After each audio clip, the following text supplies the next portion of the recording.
The rain was just like a broken string of pearls dropping from the sky, splashing on the quiet limestone street, raising a hazy mist.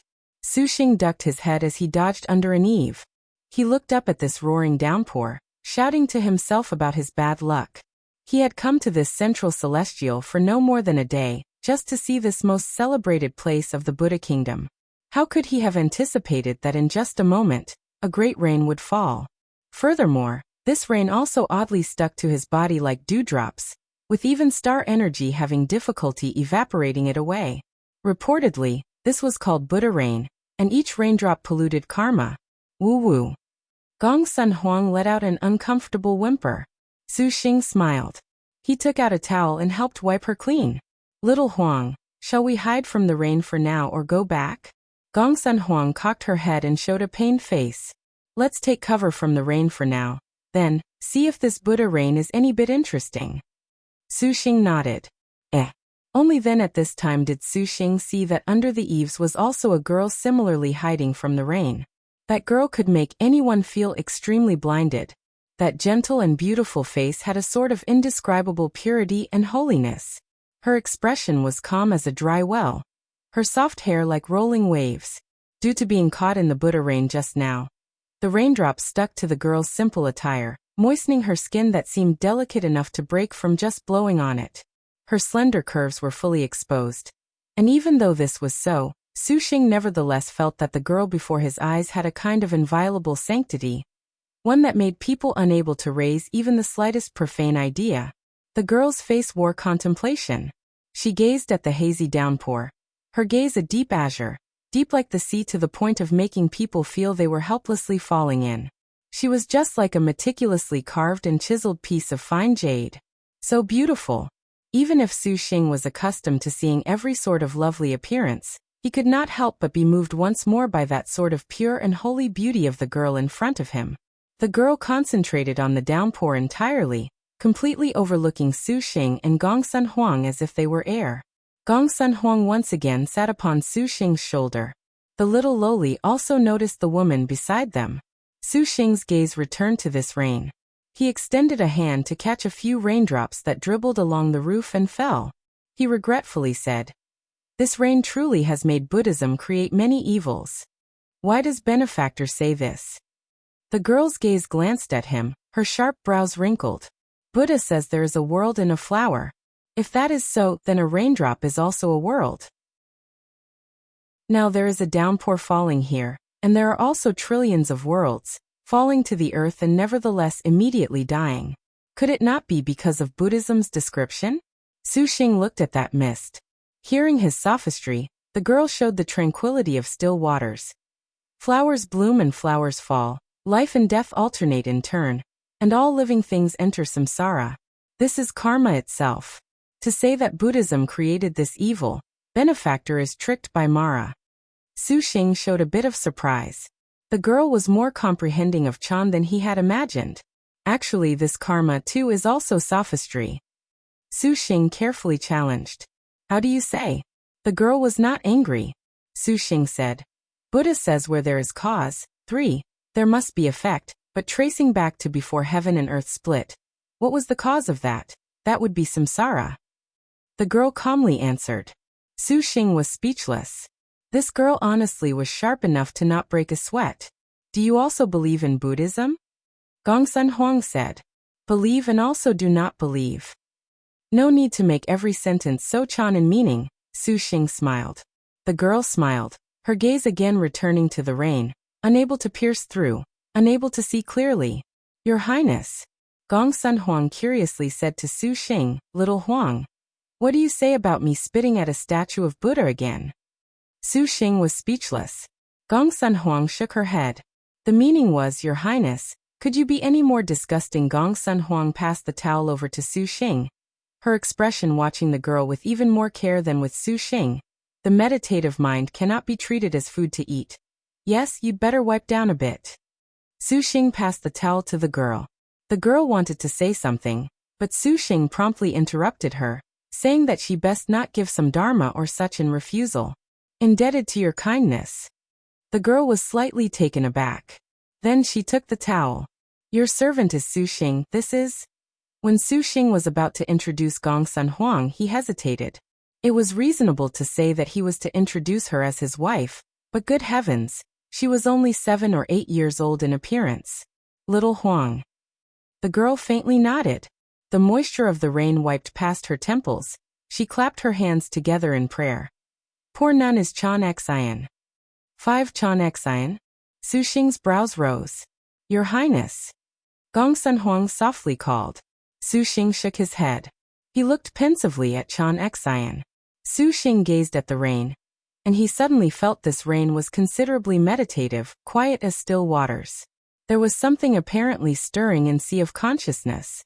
The meditative mind lotus seed slowly cracked open, faintly with the signs of germination. Su Xing felt this, and he immediately shut his eyes, circulating the absolute sincerity soul technique. However, afterwards, no other reaction could be seen, as if that feeling just now was only an illusion. The rain showed no signs of abating. When Su Xing saw that this rain was without end, he just so happened to consider going back anyways. Just at this moment, he heard a creaking sound, and the main gate opened. The two turned their heads. A little novice monk walked out. Master Jiayi 6 invites benefactors to step into the temple away from the rain. Only then did Su Xing notice that the place they were hiding from the rain was actually the back gate of someone else's temple. On this side, Su Xing still hesitated to enter. Chan Xian respectfully saluted and followed the little novice monk into the monastery. Su Xing did not delay when he saw this. The inner part of the temples was more wide than he had imagined. A gilded walkway extending across the rear garden was more imposing style than the imperial court. Golden para trees and every sort of Buddhist flora were planted in the surroundings. Across the walkway, they saw an 8-section heavenly dragon pavilion. Under the pavilion's roof was a kindly old man in the middle of chanting. Master Jiayi. The little monk deferentially said. And benefactors, please come in and sit. Chan Master Jiayi gently said. Su Xing and the others sat, inwardly sizing up this old man. His presence was profound, and even with Su Xing seeing clearly, he could not make out the old man's cultivation. It was simply unfathomable. Chan Master, with all respect. Chan Xian put her hands together. Poor monk heard you two benefactors discuss Chan in the rain just a moment ago. Poor monk grew curious, and thus could not help but have benefactors come inside. Many apologies. Chan Master Jiayi smiled, his attitude extremely sincere. Poor nun would not dare. Chan Xian calmly replied. Hearing this benefactor speak just now, his views about the matters of karma has made poor monk very impressed. Everyone enters samsara, yet karma does not enter samsara. Jiayi said. Su Xing and Chan Xian were entirely stunned. But if that is so, then, Chan Xian was puzzled. What enlightenment is there in listening to the Chan master? Su Xing did not remain calm and collected. He heard the meaning behind the words of the Chan master in front of him. Chan Master Jiayi stood up. The three followed suit, accompanying Chan Master Jiayi to 2 trees he pointed at. One was a withered tree, and the other was a luxuriant tree. He asked them, do you feel that the withered is the right, or that the thriving is the right? 7. The thriving is right. Su Xing wrinkled his brow and said. Chan Master Jiayi smiled and said, luminous everywhere, radiant and glittering. He then asked again, is the withered the right, or is the thriving the right? Withered. Gong Sun Huang saw that Su Xing's answer was incorrect and said the opposite. Chan Master Jiayi still faintly smiled. Luminous everywhere, teach and the withering slows. Chan Master Jiayi at this time looked at Chan Xian, once again asking, is the withered the right, or is the thriving the right? Chan Xian muttered for a moment, then said, the withered is from its withering, the thriving is from its thriving. As expected of the one named Chan Xian, her reply was ambiguous and impeccable. Su Xing thought that this time had to be right. How could they have foreseen Jiayi would still smile and shake his head? No. If he did not see that the old man in front of him had a cultivation of probably supervoid star, Su Xing would have felt the old man was messing with them. What does Chan Master mean? Su Xing asked. If thriving was right, then the world would be radiant and glittering beauty. If withered was right, then the world would be monotonous ground, a bleak and lonely path to walk. And this lady benefactor Chan Xian feels that withering makes it go wither, and that thriving makes it thrive. This is also incorrect because this loses the point of life, making you unable to be responsible for yourself. Jia Yi slowly said, for any one tree, withering is the very end of thriving, and thriving is the very beginning of withering. Withering and thriving cannot be separated, for withering and thriving are one. There is no difference. In poor monk's eyes it is a tree. Thriving and withering are its nature. Su Xing perspired. This monk honestly could speak eloquently. Cause and effect, then, is like this tree's withering and thriving, inherently one. This benefactor said that the cause and effect of the splitting of earth and heaven was also such. Jia Yi said. Su Xing half understood. The meaning was probably that the world and karma were mixed into one. If you thought it was cause, then it was cause. If you felt it was effect, then it was effect. Inwardly he admired this Chan master, for the Chan master spoke about Chan with skill. Chan Xian has received instruction. The girl nodded and said. However, Chan Xian has something she does not understand and wishes to ask Chan master for guidance. Haha. There is no harm in speaking your mind. Chan Xian said. Wise Buddhists have taught us, verdant bamboo is completely a corporeal body.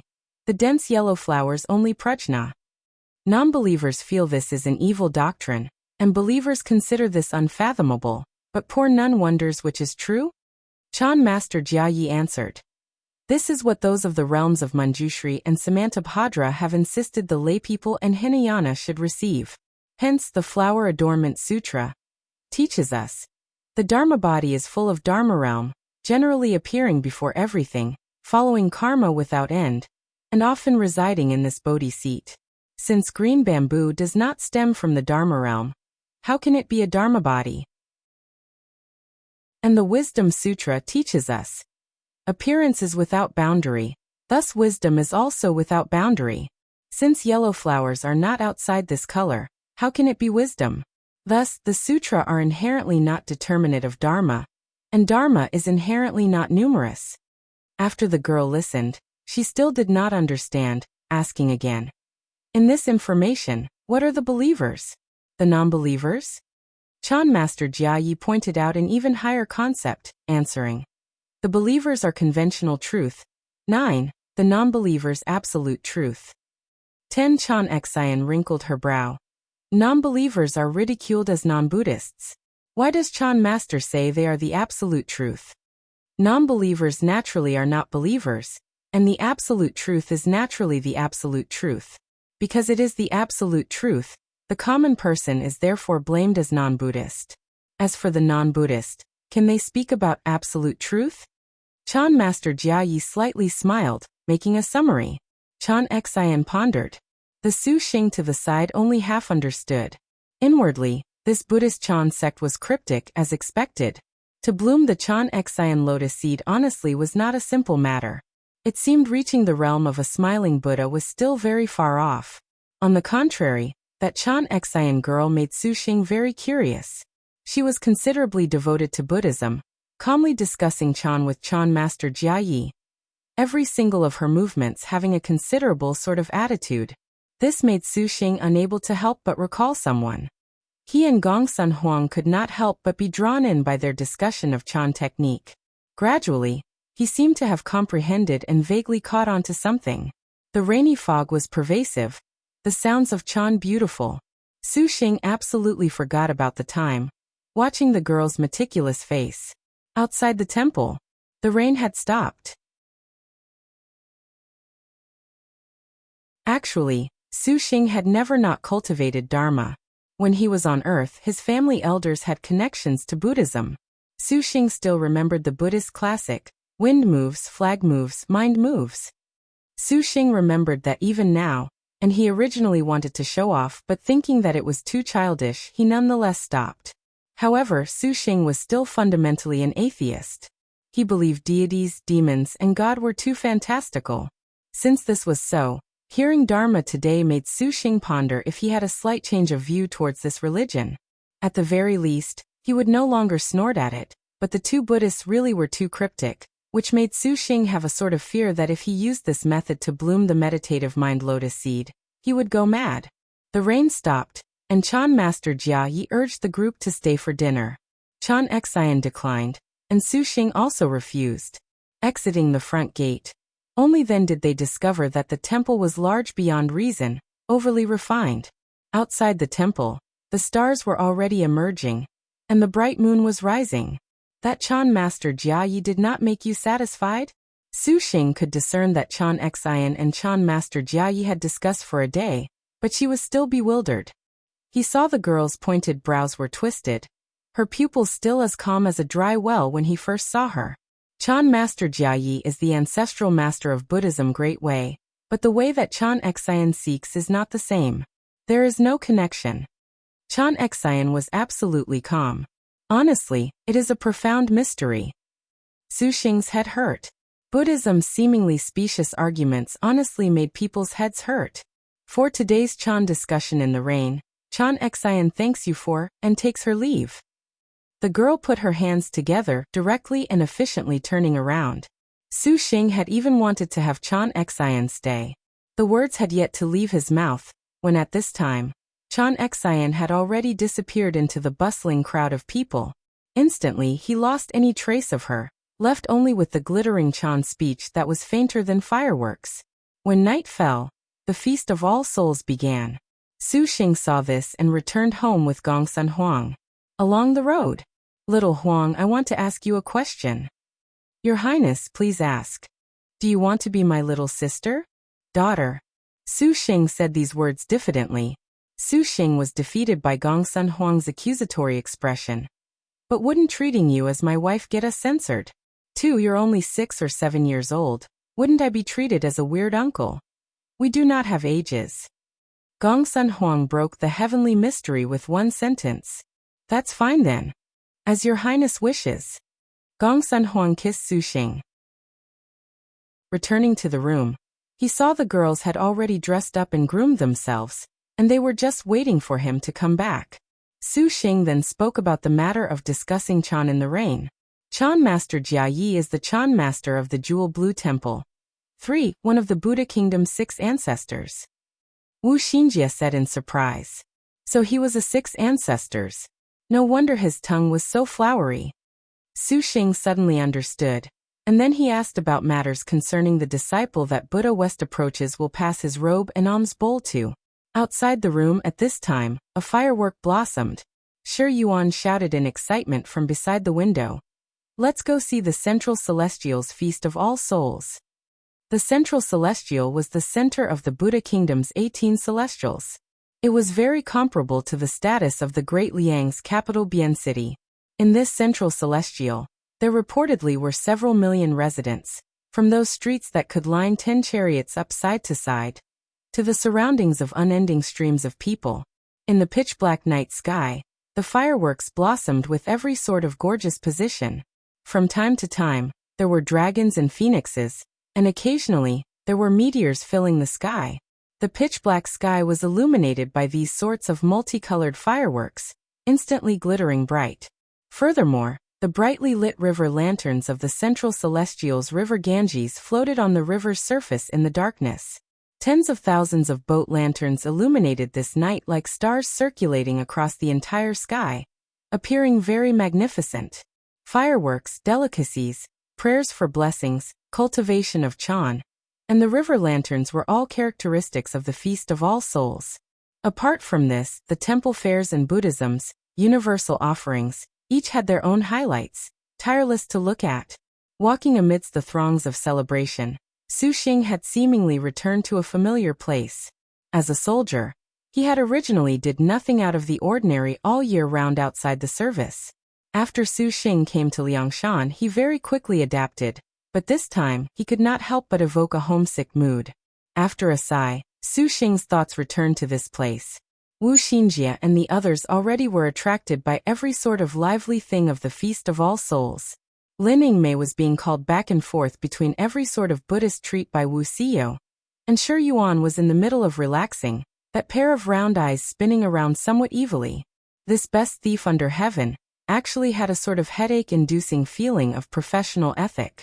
As far as being stretched taut like a bowstring year-round under the star duels, this actually was very difficult to relax for. Slowly, even Yan Yizhen was attracted by the various verses and riddles on the lanterns of the festival. "Little Huang, you won't go take a look?" Su Xing was also very happy seeing all of the girls have such a good time. The leisure star was very leisurely, or it could be said that she was exceedingly refined to a certain realm. This sort of liveliness did not make Gong Sun Huang give rise to the slightest bit of interest, as if in all the world, the only thing she wanted was Su Xing's shoulder. Licking the Tonghulu 5 that Su Xing bought for her, Gong Sun Huang shook her head. Suddenly, Gong Sun Huang pointed a finger, as if she was saying, "Your Highness, go look over there." Su Xing increased his pace and walked over. This place had a few merchant booths that came from the western regions.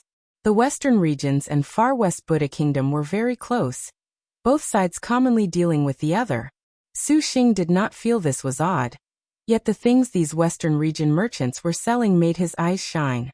On a piece of silk was a transparent rock, the inside of which appeared iridescent. It was a diamond, and a colored diamond at that.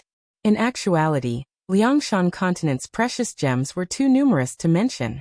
Stones like rainbow-colored glass and such made people dazzled. This colored diamond sold on Earth would be priceless, yet here it was worthless. It could not even compare to ivory or amber and the like. Xiao.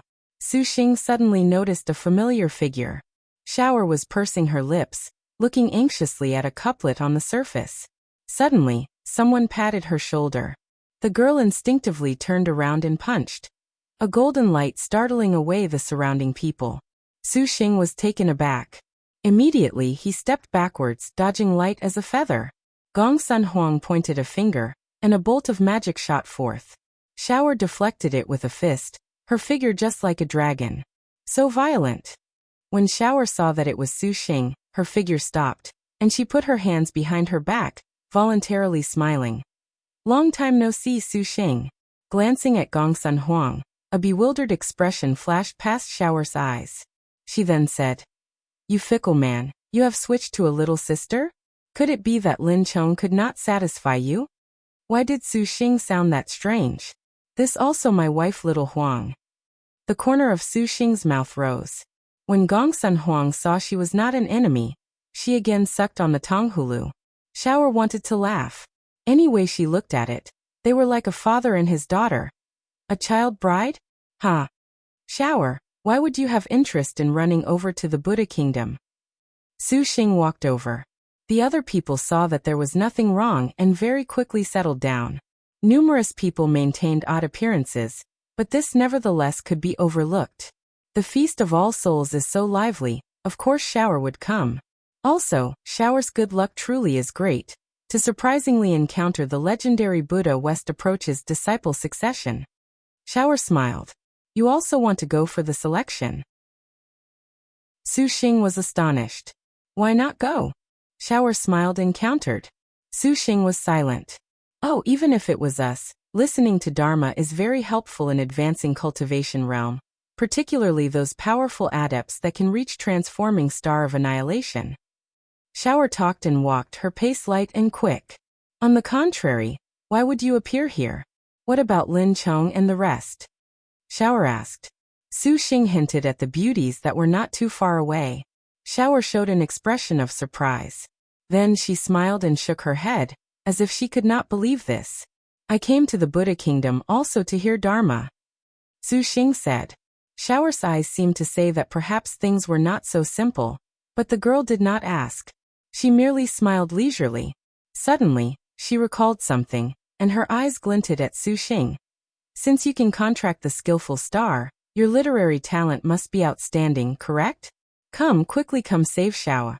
The girl pulled Su Xing and ran towards a booth. Her movements attracted the other beauties over. "Who is this elder sister?" Shi Yuan, Ansuan and Tang Lianxin had never seen Xiao before and were confused, but they felt a sort of prideful dignity. Wuxia whispered something, and the girls' mouths hung agape when they heard. "Xiao, why would you have interest in running here?" Wu Xinjie and Su Xing were both curious. "Forget about this for now. Help me take a look at this first. Shower pointed at a lantern riddle. To be able to make Shower so vexed, everyone felt this was odd. After knowing things, they somewhat did not know whether to laugh or cry. As it turned out, Shower had looked upon a Chilean spice bag, but it turned out this booth owner was not selling it, that they needed to supply a response. It was obvious from a look that this red-haired, blue-eyed shopkeeper was from the western regions, and his attitude was very stubborn, even a little arrogant. But seeing that couplet, Shower was nearly driven mad. Everyone looked at the couplet, and they perspired. Draw upon the painting of the lotus flower monk. 6. So long as you can answer your servant's couplet, this spice bag is yours. The red-haired man was gruff. That this man set up shop here showed he had some time, and seeing that he had set up an array, he was somewhat arrogant. Others had the mind to waste their breath, nevertheless, they could not answer. Can you answer it? Shower's eyes glittered, treating Su Xing as her savior. Is absolutely gifting it not too convenient? Su Xing said. This spice bag is but a treasure of our western region Huashu Kingdom's 7 princess. Heh, heh, the couplet comes from very ancient writings, specially making your servant seek an answer. The red-haired man said. It is our famed national treasure, heh heh, something certainly not to be requested. Wu Xinjie was speechless. This couplet was honestly too difficult. Su Xing also was unable to find a solution, so everyone asked Yan Yizhen. The skillful star did not even need to think, saying, Western region's spice bag is renowned in the West. 8. Everyone was shocked.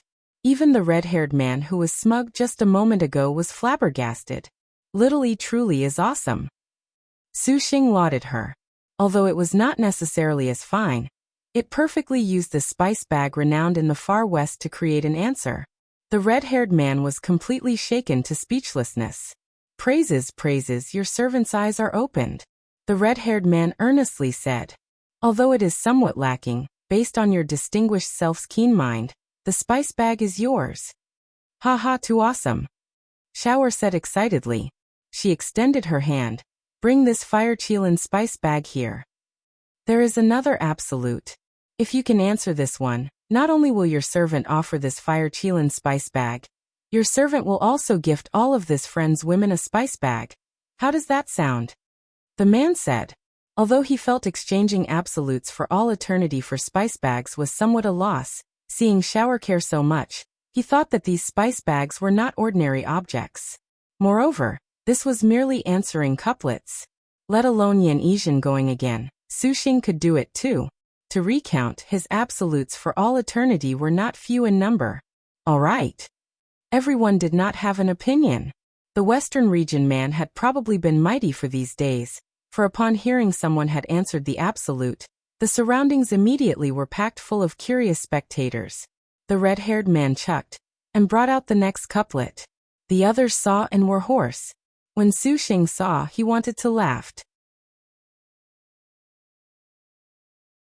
Sure enough, this couplet was Deja Vu Palace graduate is completely short-sighted. Seeing this couplet, all of the girls were stumped. To make up a couplet using homophones, no wonder this red-haired man was so self-confident. In actuality, this homophonic couplet was not necessarily very absolute, but thinking for a little while, it was not so easy. Shower was very disdainful towards this sort of couplet.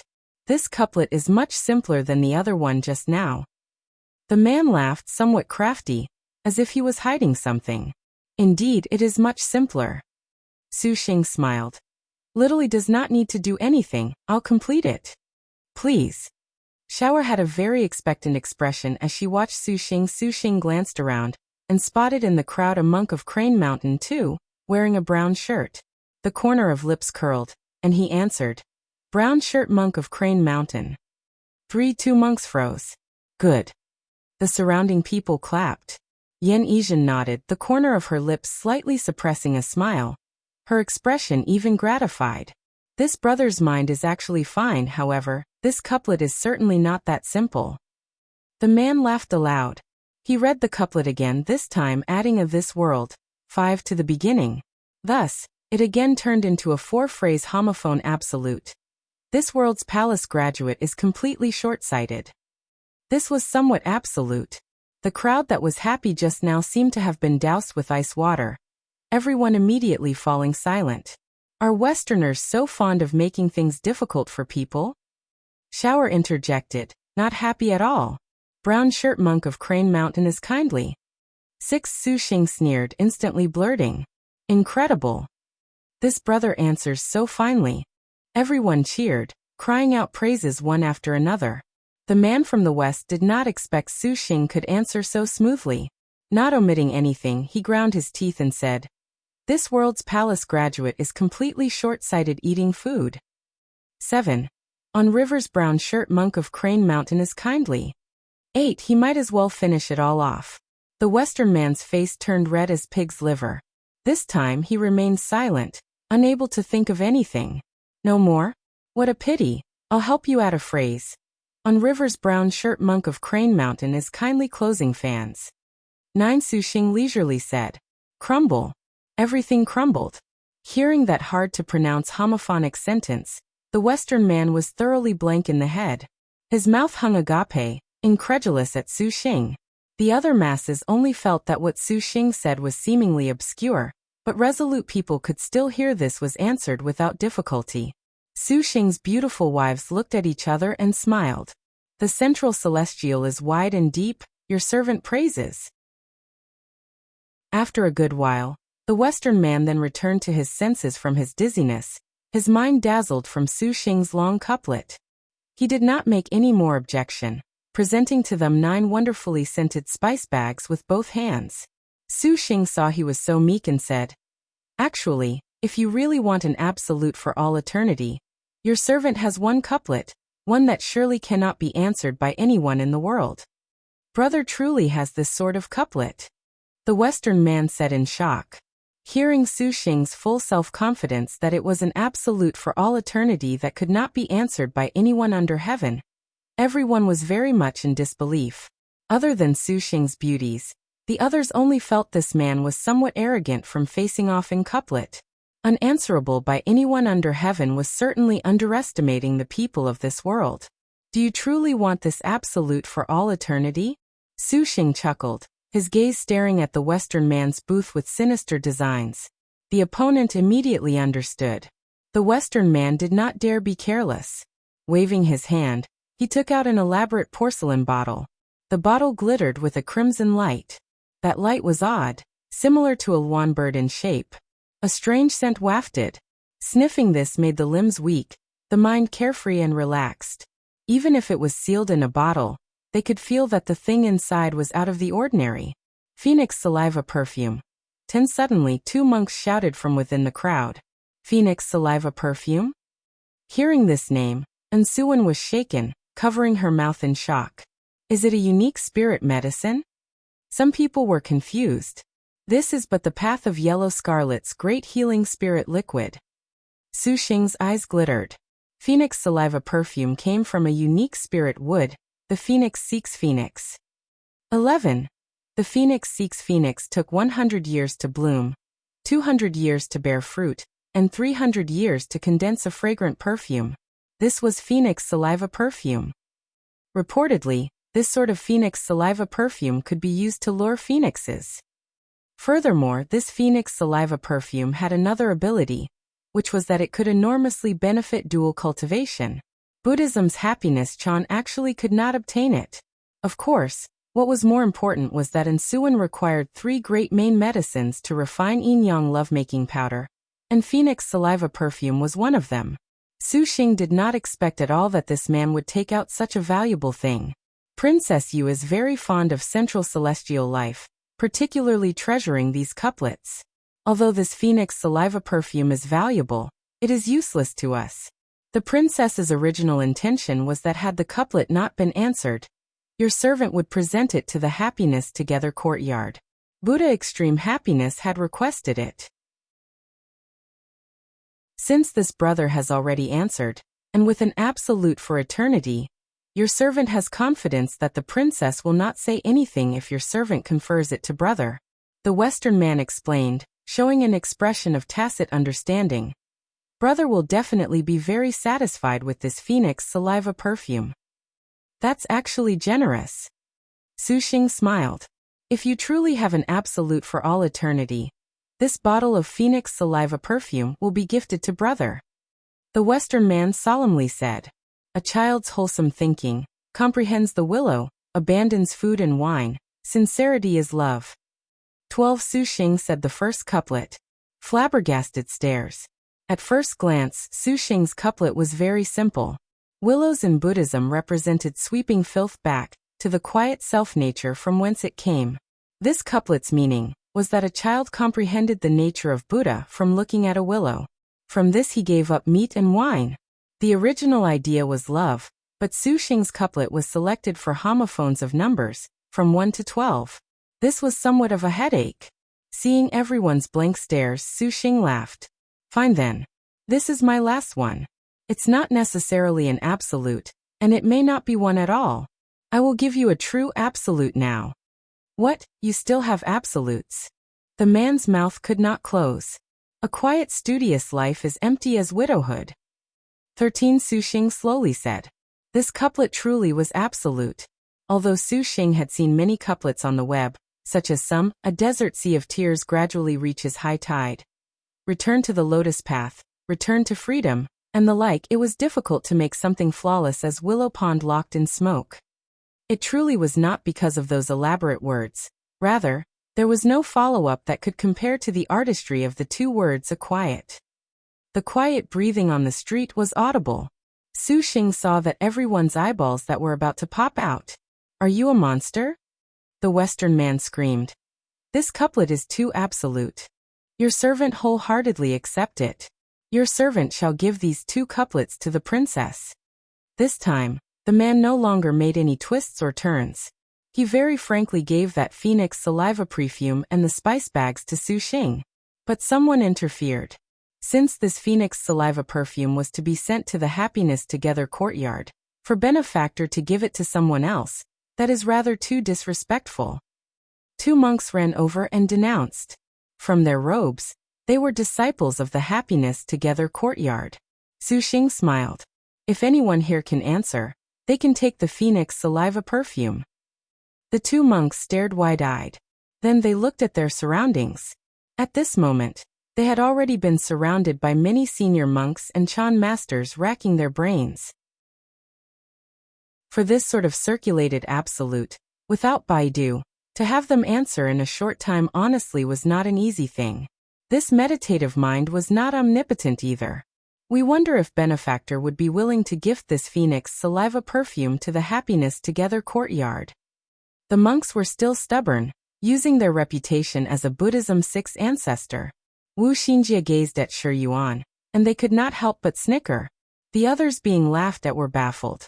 How could they have known that not long before, Su Xing's group had designs on the Happiness Together courtyard's ancestral master? Whatever reputation they had was fleeting. In the end, everyone repeatedly exclaimed in admiration, only dispersing after this absolute for all eternity. So fragrant.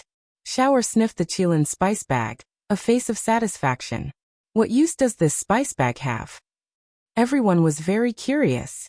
Don't you think it makes for a great accessory? Shower said. Where is that phoenix saliva perfume?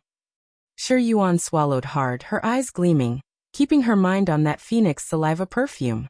Yuaner, you cannot use this. And Suwen softly laughed. Shi Yuan nodded in understanding. She knew it was for the yin-yang lovemaking powder. Of course, the thief star dreamed that the efficacious star could quickly refine it. This is all thanks to your man. Honestly, you impress Shower. Shower praised. Thinking back to the couplets just now, Su Xing's actions honestly made her feel even more surprised. She wondered how that brain thought up of so many exquisite couplets. Not only she, but Su Xing's 8 beauties also were in wonder. Yan Yizhen's indifferent eyes continuously burned with a luminous light. It seemed Su Xing's overly excessive approach just now made the skillful star endlessly moved. Read more books. Su Xing said, which was true. All of the girls faintly smiled. Then, Su Xing's group wandering about the Feast of All Souls gained a new member, Shower. Towards this elder sister of the Star Maidens, even Wu Xinjie was very curious, actively chatting with her on the road. The fireworks were endlessly bright in the sky, and Su Xing looked at their faces wearing slight smiles. Suddenly his shoulder was lightly tapped. He lifted his head to look. Gong Sun Huang blinked, gazing at a remote location. Following her line of sight, Su Xing immediately spotted a familiar figure. Chan Xian. Chan Xian seemed to be chatting with someone, but the person was too far away to see clearly. She seemed to wear a blue and white dress. Su Xing recalled Chan Xian's identity, and thus he quickly walked over. Right at this moment, Chan Xian and the person she chatted with bade farewell, and turned away. Chan Xian froze when she spotted Su Xing. As far as this man who discussed Chan in the rain with her, Chan Xian still had quite the impression. Su Xing's heart had a bit of consolation. "Are you alone?" Su Xing asked her.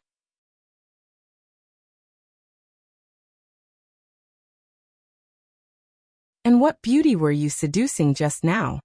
Su Xing turned around and happened to spot Shower looking all around, showing a slightly curious expression.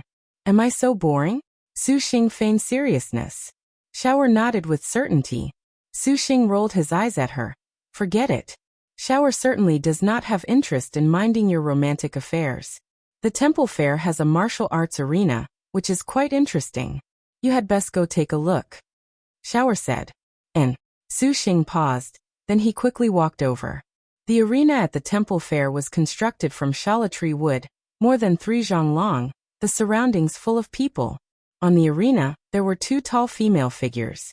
One of them had wheat-colored skin, sloppy black hair that flowed over her shoulders. She wore short pants and unlined garments, a very sensual appearance, and her eyes emitted an ice-cold ferocity. Su Xing was very familiar with this woman, Black Whirlwind Li Longkue. However, at this time, Li Longkue's expression was unsightly. To be able to make the killer star so deflated was a similarly tall and wonderful woman. She had a purple ponytail that hung down to her butt, and she wore revealing clothes, exposing a large amount of her snowy skin that appeared supple and full yet brimming with an explosive energy. This gave people a sort of feeling of mediocrity from those developed muscles. Seeing the woman's figure was so provocative, it was a pity she wore an apathetic Buddhist mask. Her appearance was completely concealed, and this actually made people feel like trembling with fear. Why would Li Kue be here? Su Xing was confused what was happening with this Li Longkue. Li Kue, young lord recognizes her? Wu Xinjie and the group showed surprised expressions. And Su Xing nodded. It truly is little sister Li Kue. Wu Xinjie gazed at Li Longkue smiled. What is the meaning of this? Su Xing asked. As it turned out, a man had opened this martial arts competition arena, challenging anyone, and the victor could obtain the 7 stars dark sky sand. But the losers similarly were required to leave behind items of considerable worth. The competition arena's rules were very simple. Both parties were to be unarmed, and whoever left the arena first would lose. The women on the arena made people tease them for a long while. However, that 7-star dark sky sand was but an extremely good thing. 1 liang was worth 5 billion. The Buddha Kingdom's Buddhist cultivators had always cultivated their physical bodies. They were always conceded in unarmed challenges, but they had never expected to be completely defeated. Hearing the people in this place speak, the man who placed this arena was named Huang Futiani. 2 and the female combatant was named Ruoxue. 3 he called himself Royalty of the West. Putting this arena down and making the woman fight elicited many jeers. However, that woman truly was formidable. She continuously triumphed over the Buddha Kingdom's cultivators, unexpectedly collecting a lot over these days in the Feast of All Souls. With a woman's identity, defeating so many of the Vajra Buddhist Kingdom cultivators, her status as a star general was naturally self-evident. However, to be able to challenge her stirred even more interest out of the Buddha Kingdom's cultivators, who originally were aloof. The fighters increased in number, but up until now they were all defeated without exception. If it was not for Buddha West Approach's selecting a successor disciple, the monks that came here every day to challenge her would be in the hundreds. 7 stars dark sky sand. Su Xing's eyes glinted. This was a material star generals needed to upgrade their star weapons to 5-star. Never expected this would unexpectedly draw an elder sister Black Whirlwind. And Suwon exclaimed, "How odd, why would the killer star run to the Buddha kingdom? Truly confusing. Perhaps she is also here to hear Dharma. Is the Buddha kingdom's heavenly solitary star not present?" Shower pondered. Since Li Kuei is here, she is also here. Su Xing looked all around, yet he could not see Qingxi's figure. Suddenly, the entire crowd let out a gasp of shock. Li Longkuei furiously shouted, both her fists rushing forth. That Ruoshua's fists directly caught Li Longkuei's explosive punches. The killer star's strength was obvious, for the ground was shook by the power of them both. Then Ruoshua suddenly flipped backwards. A gorgeous arc Li Longkuei unexpectedly was thrown out. The Black Whirlwind's reactions were also quick. The moment she left the arena, she air-kicked, but the opponent had clearly anticipated this. With steps swift as the wind, she scuttled right to her front, sticking right next to her. With both hands, Ruoshua threw Li Longkuei down. The killer star grit her teeth, very much in a difficult situation. Her always violent fists turned pale, and a gloomy double-sided axe immediately appeared in her hands. Everyone was mute. This beauty, if you lose, just accept it. Going back on your word in front of Buddha certainly is not good. An outstanding and elegant voice. A slovenly dressed man scuttled onto the arena. He was Huangfu Tianyi. A painful point was pointed out about Li Longkuei. Her ashen face grunted. And then she stowed her double-edged axe, turned and left. Hey beauty, you have not left your black bandage netherworld jade. Huangfu Tianyi shouted. A black rock suddenly shot over lightning quick. Huangfu Tianyi caught it, and seeing that black bandage netherworld jade, his eyes glinted, and he cheerfully stowed it away. Which hero still dares to step up for the challenge? This is but a renowned, legendary star general, a rare opportunity. For those passing by, you must not miss this. Test your ability. We ensure your absolute happiness, one greater than those young ladies serving you. So long as you have precious gems or several 100 million in gold. Come quickly, Huangfu Tianyi shouted. He practically was a peddler. Shameless. He had seen shamelessness, but he had never seen shamelessness of this degree. To unexpectedly treat a star general as a means to make money perhaps was unprecedented. Wu Xinjie already was powerlessly ridiculing him. Although this man's methods were somewhat despicable, Su Xing could not help but admire that he was indeed bold. A man without a sense of shame was unparalleled under the heavens. With a legendary star general acting as the opponent, he certainly could attract many cultivators who wished to test their level. Furthermore, this place was the famous Buddha Kingdom Central Celestial. He did not fear that anyone would harbor evil intentions. For even Li Longkuei to not be a foe, this little sister's background is not small. Wu Xinjie showed astonishment. Su Xing, quickly see who she is. Shi Yuan hastily said. This was the aspect the other sisters were curious about as well. Su Xing had long already secretly opened the birth treasure outline. Golden characters like water appeared. Star position, evil star name, Jiaoting 5 nickname, faceless 6 true name, Jiao Ruoshua rank, 98 star weapon. Heaven and earth inverted boxing gloves 7, 4 star beast, wind past mountain 8 realm. 10,000 techniques 7th stage innate skill. 36 roads dragon capturing hand 5 elements. Metal yellow rank special move. Mountain break, 9 dark rank special move. Heaven and earth inverted / dragon fist. 10 current status. Contractor, Huangfu Tianyi. Detailed materials. As expected, she is faceless Jiaoting. This was not outside of Wu Xinjie's expectations. To be able to defeat Black Whirlwind Li Kuei with the rule of being unarmed. There was only this faceless Jiaoting of the innate skill 36 roads dragon capturing hand. Her boxing technique was not only excellent, it also used her flexible body technique. Without a weapon, she basically was a difficult opponent. To say nothing of the fact she was merely ranked 98. If she used something like a regulated fight in an arena, the ones among the 108 star maidens that could defeat her could be counted with fingers. Those passing by do not miss this. To stand with a star general, that is once in 100 years. Huangfu Tianyi completely had the appearance of a dishonest businessman. His attitude of opening a business and treating a star maiden as a commodity made Lin Mei and the other girls somewhat displeased. Conversely, seeing that evil star faceless Jiaoting was nevertheless seemingly in meditation, wearing that expressionless mask, she actually had a sort of Buddhist appeal. She remained unconcerned at her master's shouting. This is really too hateful. Make elder sister Yanqing go teach him a lesson. Shi Yuan resentfully said. Skillful star wanderer Yanqing similarly was absolute in boxing technique, and she was one of the few star generals that could defeat Jiaoting barehanded. Master, please call out. Yan Yizhen's fiery gaze looked at Su Xing, completely obeying his ideas. Will do. Su Xing did not hesitate. He also very much wanted to see the grappling of two unarmed star generals.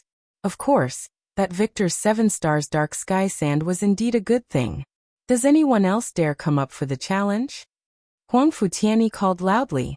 However, he had been here for many days, and the 3,000 Buddhist adepts more or less were done.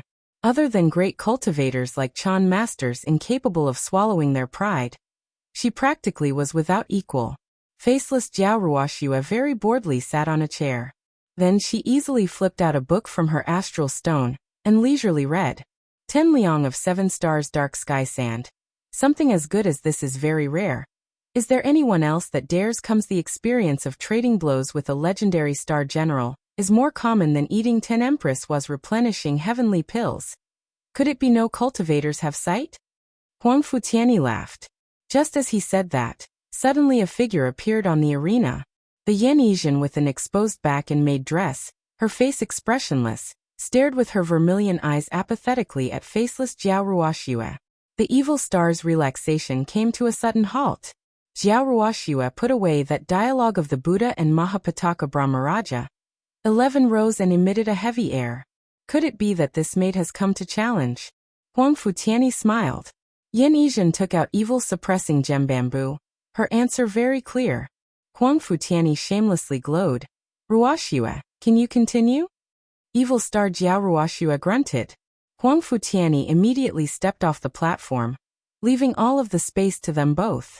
Everyone was silent.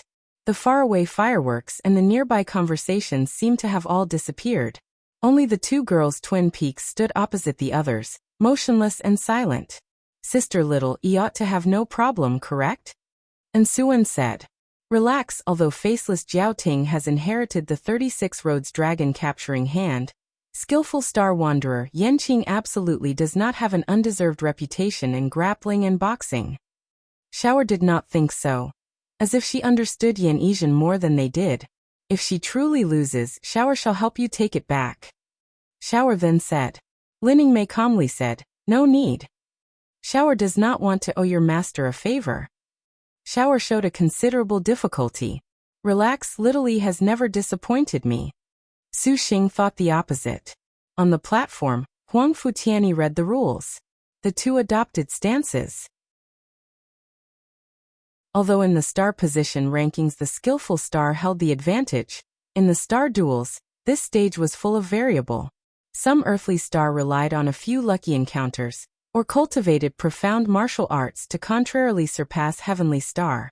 It was comparable to fair-skinned gentleman Zhang Yanran. Su Xing spoke calmly, yet he was unable to take his eyes off them. The air seemed to be ripped apart.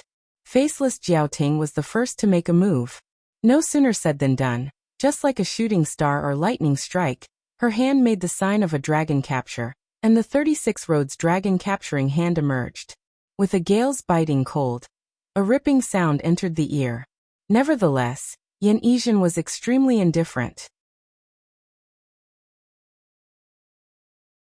The corners of her skirt fluttered, and there was a crisp ring.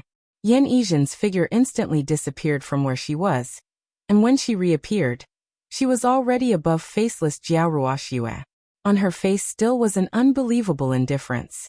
Her palm chop was like a blade, soundlessly brushing towards Jiao Ruoxue's neck. Jiao Ruoxue's 36 Roads dragon capturing hand counterattacked with extreme speed. Both her hands were clenched into claws, one claw unloading the power of Yan Yizhen's chop, and the other claw craftily grabbing at the maid, fast as lightning, without any chance to react. Yan Yizhen casually raised her head to evade. Watch this poison dragon drill. Jiao Ruoxue suddenly straightened and rushed straight to Yan Yizhen's chest, both hands directly piercing towards Yan Yizhen's heart. However, a slender jade arm at some unknown time already was placed upon Jiao Ruoxue's path of attack. With a muffled thud, she surprisingly completely caught Jiao Ruoxue's attack, the flesh of her palm in that instant letting out a swelling noise. She had already collided with Jiao Ruoxue's attack.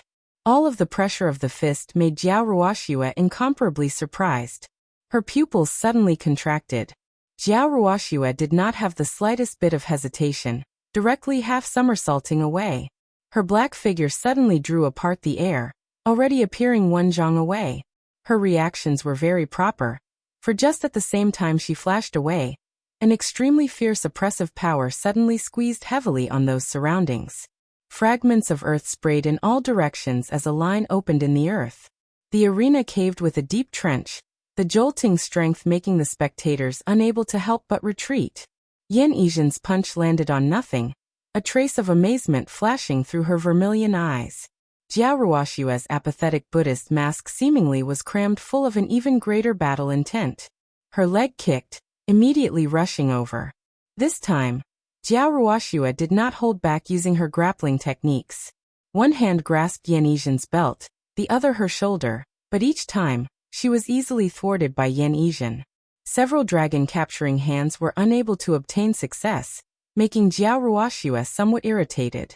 Dragon-trapping rising sky. Too, amidst a sneer, the evil star's figure suddenly revolted, indistinctly becoming a phantom. Her arm's tender skin bubbled like flowing water. The patterns of her minute blood vessels were distinctly visible on her skin.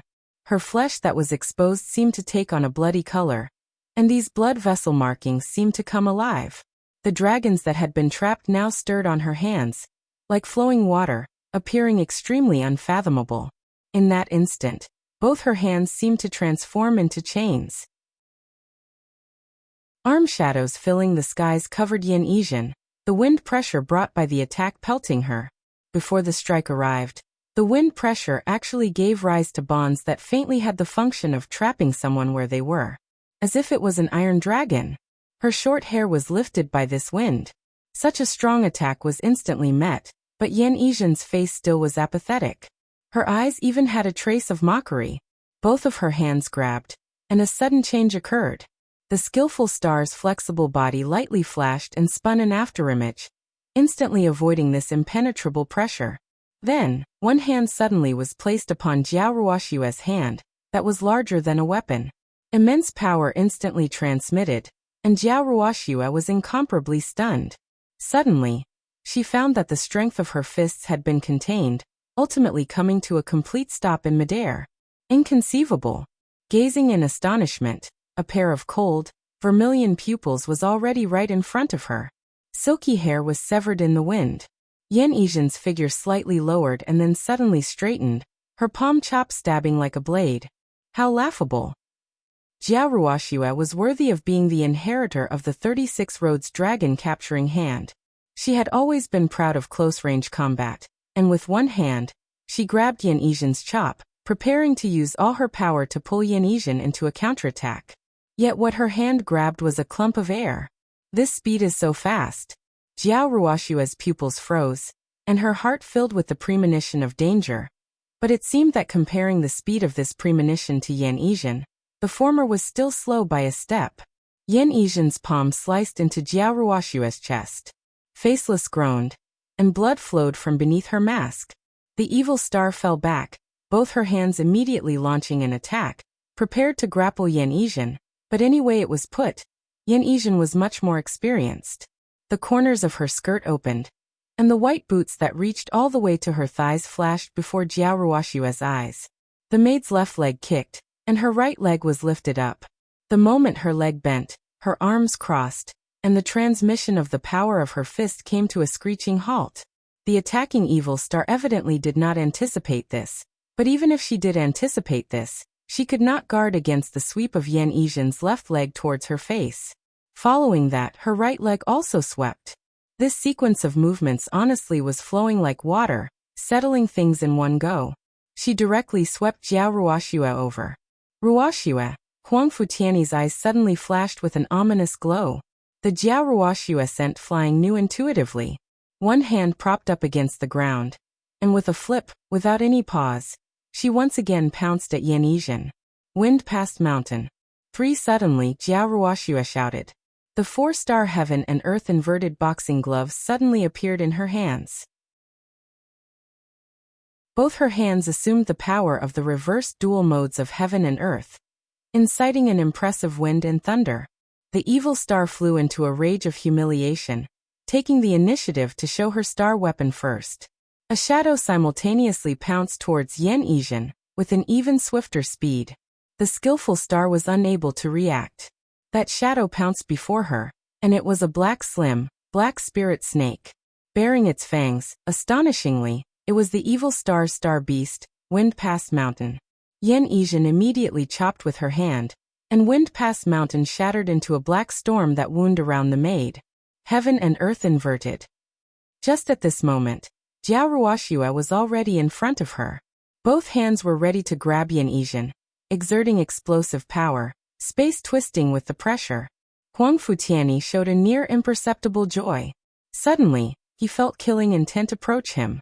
Before Huang Futian's flying sword rose, the tip of a clean and penetrating cold weapon was already pressing against his throat. Do you want to die? I can help you with that.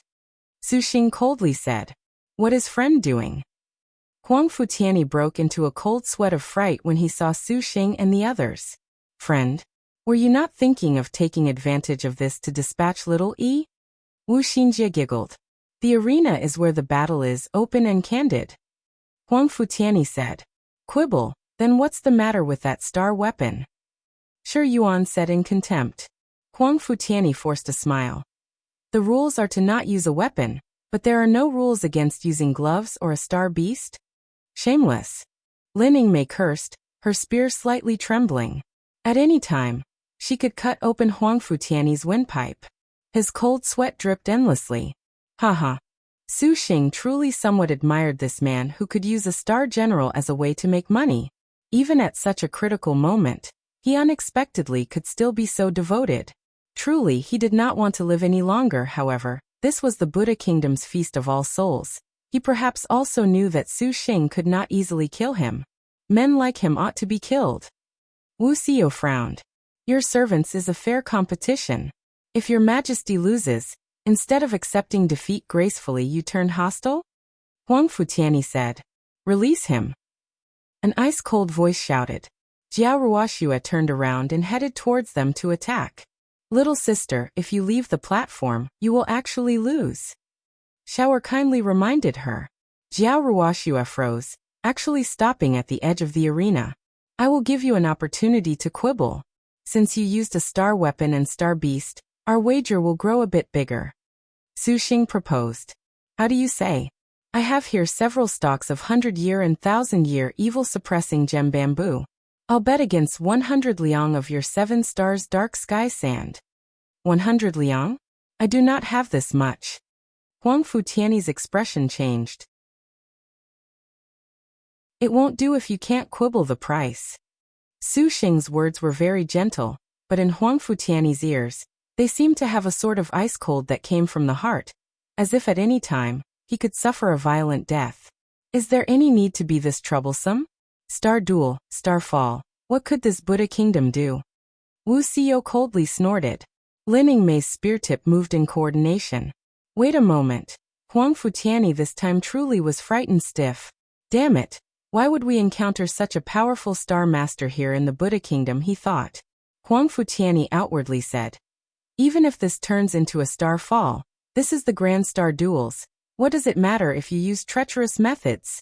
Seeing Su Xing's appearance of impatience with his blabbing, Huang Futian's face was somewhat pale. Young lord, it would be better to forget about it. Do not dirty Yingmei's hands. Then, everything you have won from the martial arts contests these past few days will be your bet. Wu Xinjie smiled and said. Huang Futian's expression was even more unsightly. On the platform, Jiao Ruoxue was somewhat about to go berserk. Breaking the rules always needs to pay the price. Buddha wouldn't object either. To still spare your life, it's not bad, is it? You really will not kill me? Would I waste so much breath if I wanted to kill you? I agree to your terms. Huang Futiani grit his teeth and said, but it is still the rules of the arena. He could see this group of people was not too easy to provoke, as if they had come from some great sect. And, to prevent shameless bastards like this Huang Futiani from playing tricks, they first took out the astral bags. With his person under a blade, he had no choice but to follow through. Huang Futiani could only inwardly grind his teeth and entrust his hopes to Jiao Ruoxue. If it was the evil star with a star beast and star weapon, with those rules of the martial arts arena, the star generals that could win against her were not many. Still, seeing those calm expressions of Su Xing and his group, Huang Futiani's heart was full of danger. Little E, can you continue? And Suwen said. Yan Yizhen expressionlessly nodded. Humph, Dragon Fist. Jiao Ruoxue did not hesitate at all. Immediately, she turned around, the star beast wind past mountains acting as a hurricane that attempted to bind Yan Yizhen. Both of the evil star's fists became phantoms. Her entire person slammed towards Yan Yizhen like a dragon breaking out of its cage. The air seemed to be pierced through with an immense trail. A dragon hiss suddenly turned loud. If you wish to blame something, blame your young master for being too stupid. Jiao Ruoxue was already attacking, wind past mountains coordinating with its mistress' pincer attack.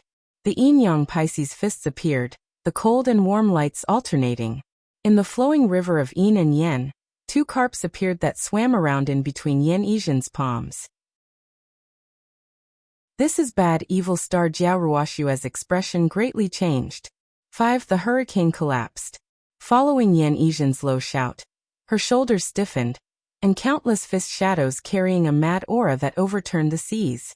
A ferocity through the middle of Jiao Ruoxue's head and face easily pierced through all of Jiao Ruoxue's defenses. Under a strike like a torrential rain, a low and muffled groan intermittently transmitted. Yan Yizhen's figure lowered. Suddenly, she scuttled to the front of Jiao Ruoxue. Faceless hastily was about to use 36 Road's dragon capturing hand, but Yan Yizhen's speed was even faster. She used her right hand to twist Jiao Ruoxue, and then she stuck her left hand into the fork of Jiao Ruoxue's legs.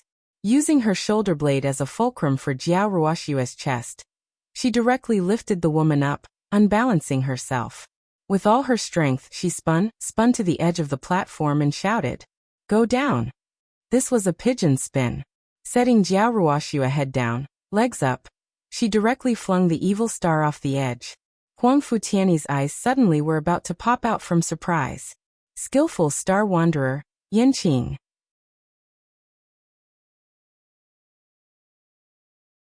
This is so infuriating. Huang Futiani gnashed his teeth as he quickly escaped towards the eastern side of the central celestial. Face Jiao Ruoxue followed closely behind, that mask still indifferent in expression. However, the girl's body techniques were already not as vigorous as they were on that arena. From head to foot, she exuded a heaviness. Suddenly stopping, Huang Futiani waved his hand, and a dark yin fire thunder then immediately smashed the surrounding buildings to smithereens. Jiao Ruoxue's gaze was expressionless, as if she was not at ease. Truly infuriating. The more Huang Futiani thought about it, the more his heart was about to go mad. The materials he gathered by exploiting the Feast of All Souls to hold a martial arts contest had unexpectedly been taken as a dowry. This made the normally shamelessness his glory. Huang Futiani felt a great humiliation. That man, only by absolutely destroying that man's asshole can this hate be quenched. We can still kill him right now. Jiao Ruoxue coolly said. Cough. Huang Futiani fake coughed. Let it be for the time being. That man unexpectedly has the skillful star. For now we still are not his opponent, and those women by his side are somewhat not simple. Jiao Ruoxue did not reply. However, from another perspective, using half of the materials to break away from a star duel was worth the price. Just now his opponent completely could have killed him and taken his things, and no one would have cried foul. Arena regulations? What a joke. The rules of the star duels did not spare anything. However, we cannot forget this so easily. I would not be Huang Futiani if I were to run away like this with my tail between my legs. Huang Futiani rubbed his chin, muttering. He must have come for the sake of the senior monk's disciple selection. This actually is an opportunity. What do you feel, Ruoxia? Care to make a bet? Huang Futiani turned his head. That Buddhist mask had an indescribable, imaginary solemnity. Jiao Ruoxia answered. So long as holds a plan to absolutely destroy everything, then bet. Absolutely destroy everything? Wu Jiao Ruoxia really speaks so directly. Huang Futiani awkwardly laughed.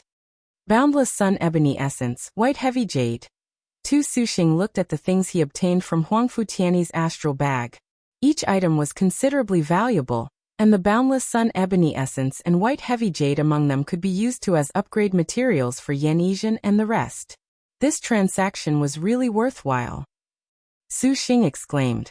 Although it was a bit shameless that this Huang Futiani would use a star general to make money, it was actually profitable for these things. To use this method to gather star weapon materials, he could be considered a character to not underestimate. Why did you not kill him just now? Since this is a star duel of star masters, those Buddha Kingdom cultivators would look on without lifting a finger. Shower leisurely appreciated the flower lanterns of the temple fair, as she seemingly replied without a care. It doesn't make a difference. Suxing shrugged. He had never viewed Huang Futiani as an opponent. While killing perhaps could be very beneficial, Suxing had his own considerations. Just as Huang Futiani said, Suxing's objective was for Buddha West Approach's disciple successorship. Killing him would contrarily leave a very bad reputation, and that Buddha West Approaches naturally would lose all hope. Too much self-confidence is certainly bad. Shower smiled. Suxing held the same feeling. After the brief episode of the arena ended, everyone passed through a monastery. Seeing the swirling incense, the rarely talkative Tang Lianxin proposed giving Suxing an incense prayer. Her attentiveness actually made Suxing somewhat touched. All of the girls were not surprised. Even more amazing to see was each of them praying with incense, pious and as they prayed. In that instant, the hall had an unprecedented serenity. Monks, cultivators and people of all ages were stunned by this gorgeous and stunning scene. Those unaware would have thought that some dandy was out traveling. Shower did not burn incense. Seeing these little sisters so solemn, she also had a sort of impulse to join in. The girl restrained this urge, turned her head to Suxing and smiled. You honestly are a lucky man, to be able to unexpectedly make the little sisters care for you so much? Just what sort of person are you? Even Suxing's heart grew very tender. Seeing Suxing's soul was seemingly entangled, Shower mumbled herself. It is probably precisely because of this that they would be so. Leaving the shrine after praying, night had gradually deepened. The Ganges River of the Feast of All Souls released fireworks, and everyone detoured to a remote path. They directly ascended a hilltop to gaze at those distant 7th-floor pagodas seemingly propping up the heavens. Amidst the gorgeous fireworks, the pagodas were illuminated in bright and dazzling colors. Right, just then Yanqing's star beast was the Yin-Yang carp, correct? Shower suddenly recalled this matter. And Suxing did not hide anything. Shower's gaze showed an eager splendor. If it truly is this star beast, not only are the Yin-Yang carps very difficult to find, they are very difficult to capture. Shower never expected you unexpectedly would help the skillful star capture this sort of star beast. No wonder little, you would fall in love with you. And it seems you will be a dangerous foe. Shower smiled. Suddenly, the temperature all around wildly dropped, and a bone-chilling cold awe-inspiringly burst forth, freezing the surrounding flowers and grass. Shwa. At practically the same time Shower's killing intent appeared.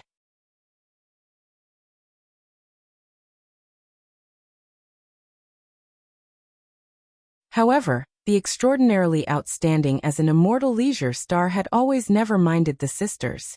Young lord. Wu Xinjie looked at Suxing. Just as Suxing could see, he turned his head and said, She indeed is very powerful. Shall we hook her in? A good idea. Wu Xinjie was extremely approving. She is. Gongsun Huang blinked. Strength star Jade Qilin Lu Junyi, Suxing replied. Thinking back then, the strength star Lu Xiao was the first star general they encountered that was not a foe. This was precisely why her impression made Su Xing somewhat doubtful of the so-called life and death in the star duels. Shower as a person actually was very much to Su Xing's liking. Considering that she someday would be recognized as a powerful foe, Su Xing pondered whether or not to turn the strength star Jade Qilin into his 8-star general.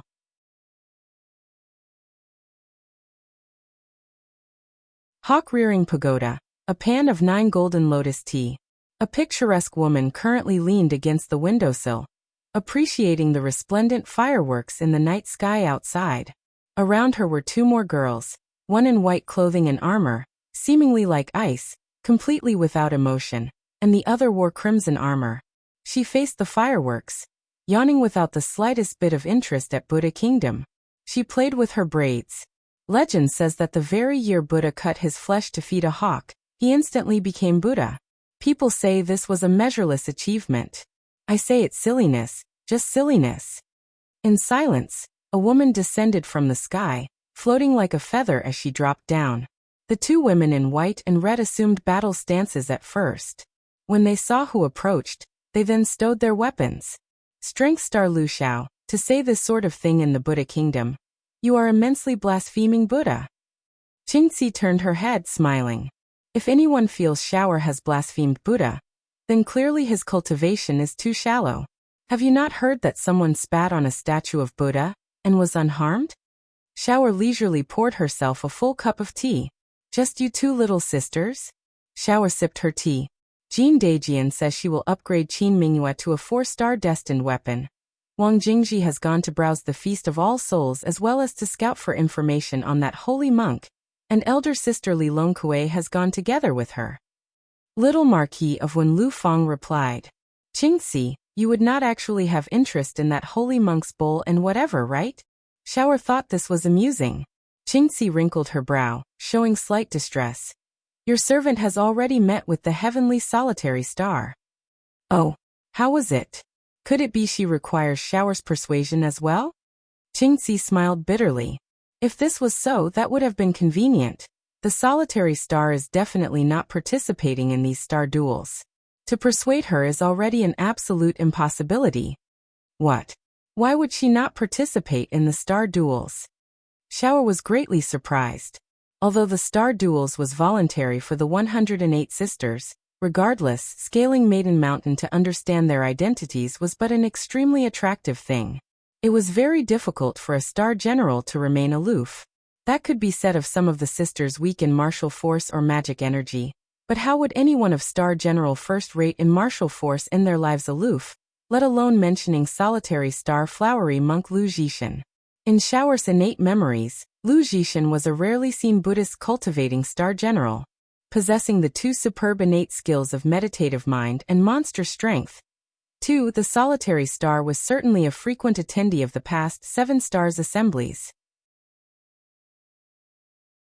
For such a powerful figure to unexpectedly place herself outside of the star duels? Shower was caught unprepared. Qingxi was without a choice. She is extremely dedicated to comprehending the Buddhist mind. As if she recognizes if she can comprehend her meditative mind innate skill, she can truly understand where the meaning of our star duels is. Was there something like this? Shower was very astonished. Perhaps. Qingxi nodded. Although missing the solitary star is somewhat a pity, she has gone to contend for the holy monk's dharma, robe and bowl. Perhaps she truly can comprehend that meditative mind, and someday in the 5th phase, there finally will be some results. Saying so, you are giving up on her? Truly what a pity. Originally, Shower had even wanted to return you the favor. Shower twitched her lips. Someday, your servant will trouble little sister for something even more important. Qing'er's gaze was dim. As you wish. The changes of the 9th generation star duels truly are unending. Shower sighed. The solitary star has set down her staff to comprehend the meditative mind. Qingxi, you even could assemble so many star generals. Even stranger is that the majestic star Lin Chong and harm star Wu Song, who have never signed contracts in 1,000 years, have unexpectedly fallen in love with a man. Shower is one person alone, which is actually somewhat sad. Little sisters Majestic Star and Harm Star have fallen in love. Qingxi, Guoshui and Lu Fang were shocked. Unimaginable, right? Shower did not expect this either. Recalling the Wu Song originally at Jingyang Ridge. Recalling the past, Shower could not help but sigh that time had slipped away. This little sister, her unfaithfulness was faster than flipping over a book. That man actually indeed stands out from the rest of the other Star Masters, and even Shower is somewhat moved. Shower heedlessly drank tea, still smiling. To speak of it, he seems able to assemble, just like you, Qingxi. What? Was there something like this? Help Star Guoshui and aid Star Lu Fang cried out. Even for the still as water Qingxi, her clear as water pupils rippled. Is this true? Qingxi asked. Absolutely true. Could it be said that Maiden Mountain knows Elder Sister can assemble, and has specifically sent him to thwart Elder Sister? Lu Fang's guess was the same as Qingxi's. Even Shower felt this was possible. He is in the Central Celestial, and he is also going to the Succession or whatever.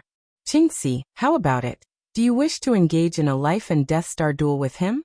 Shower asked. For the sake of friendship, Shower actually can help you. Lu Xiao, what do you feel the odds of success are? Qingxi asked. Complete lack of success. Shower was honest. The ranked 3rd Knowledge Star Resourceful Star Wu Yong, the ranked 4th Leisure Star Dragon in the Clouds Gong Sun Sheng, the 6th Ranked Majestic Star Panther Head Lin Chong, the ranked 14th Harm Star Pilgrim Wu Song, the ranked 36th Skillful Star Wanderer Yen Qing, with the efficacious Star Divine Physician and others. This battle formation could be said to be unprecedented since ancient times, with none to come after. Shower was unable to bear it. Although Qingxi's side had powerful martial generals like Killer Star Black Whirlwind Li Kuei, and the 5 Tiger General Fiery Thunderbolt Qin Ming, in comparison, they were very lacking. It is him. Lu Fang and Guoshui practically said at the same time. The two girls stared. It seems we will have to add on that he is a star general capable of defeating little sister earthly stars, which is even more thorny. Shower shrugged her shoulders. Elder sister Qingxi, let your servant go kill him right now. Having been defeated by Su Xing's hand. This was Lu Fang's extraordinary shame and humiliation. Little Marquis of One immediately thought of revenge. You may not. Qingxi's expression was stern, instantly changing from her previous elegance. For the time being, do not come into conflict with him. Silently observe him. The top priority is only to let Jin Qiongyu quickly upgrade the star weapons. When Qingxi had seen Su Xing originally, she had thought he had only contracted 2 stars. After hearing Shower's words, her heart was truly shaken to the extreme. Humph. Lu Fang disdainfully sat down, somewhat unresigned.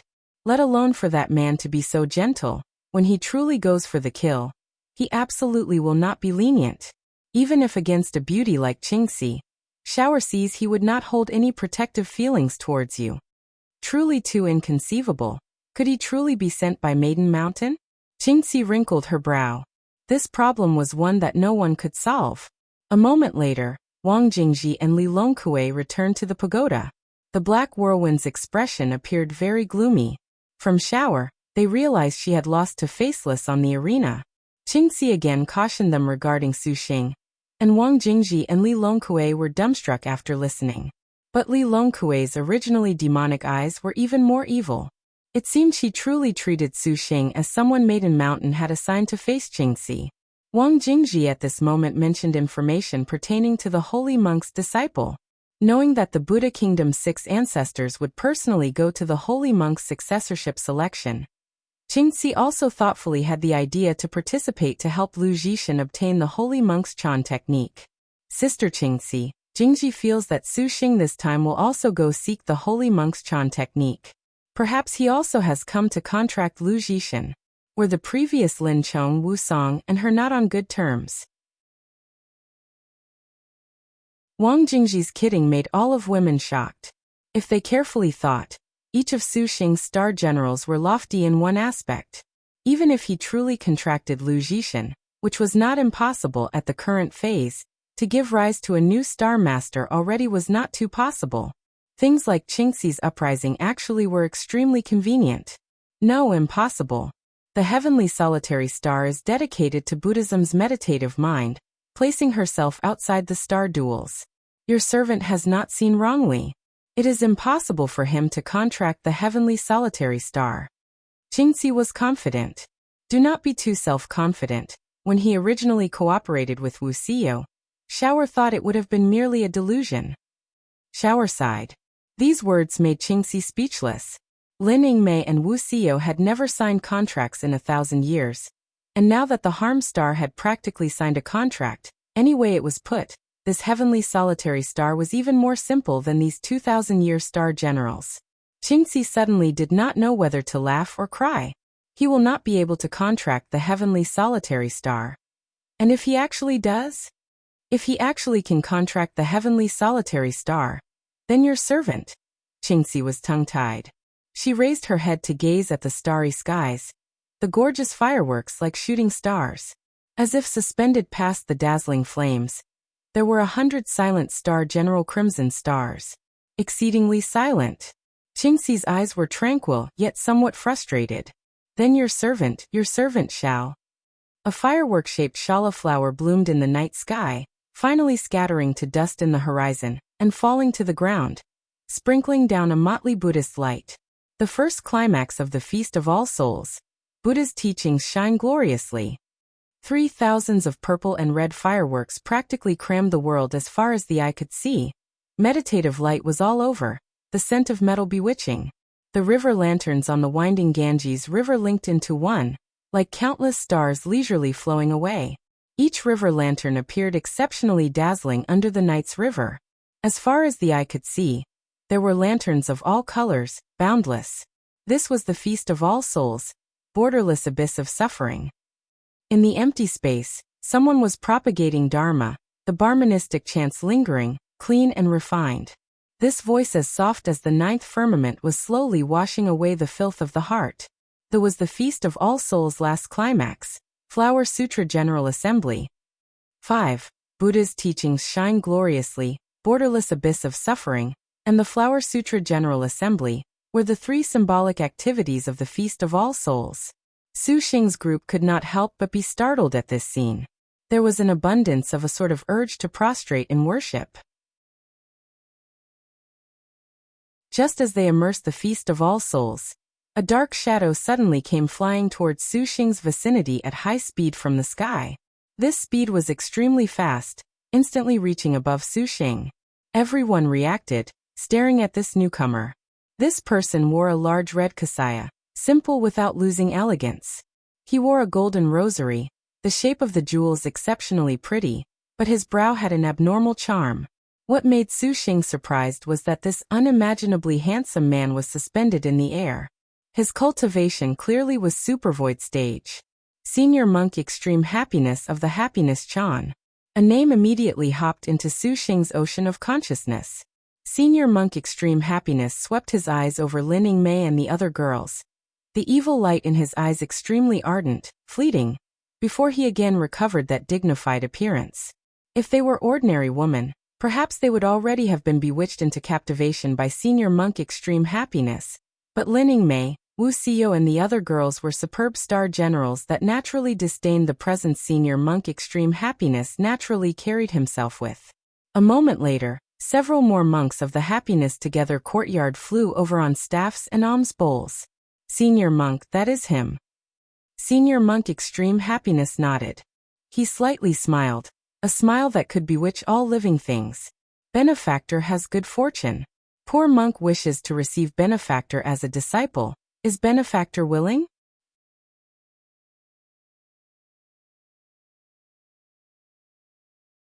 Hearing this Senior Monk Extreme Happiness words, Su Xing broke into laughter. As it turned out, he thought that Su Xing could be lured with just a few random words. Supervoid stage cultivation perhaps could be insufferably arrogant in someone else's eyes. But he had contended against top-notch cultivators the likes of even Emperor Liang. How would he care about this supervoid early-stage cultivator's threats? Unwilling. Su Xing bluntly gave his reply. Benefactor is using some sort of dual cultivation art, but it seems progress has already reached a bottleneck. If Benefactor has the Happiness Chan technique that poor monk imparts, it definitely can allow Benefactor to have double the results with half the effort. Even in the star duels, it will be greatly beneficial. Senior Monk Extreme Happiness was not angry.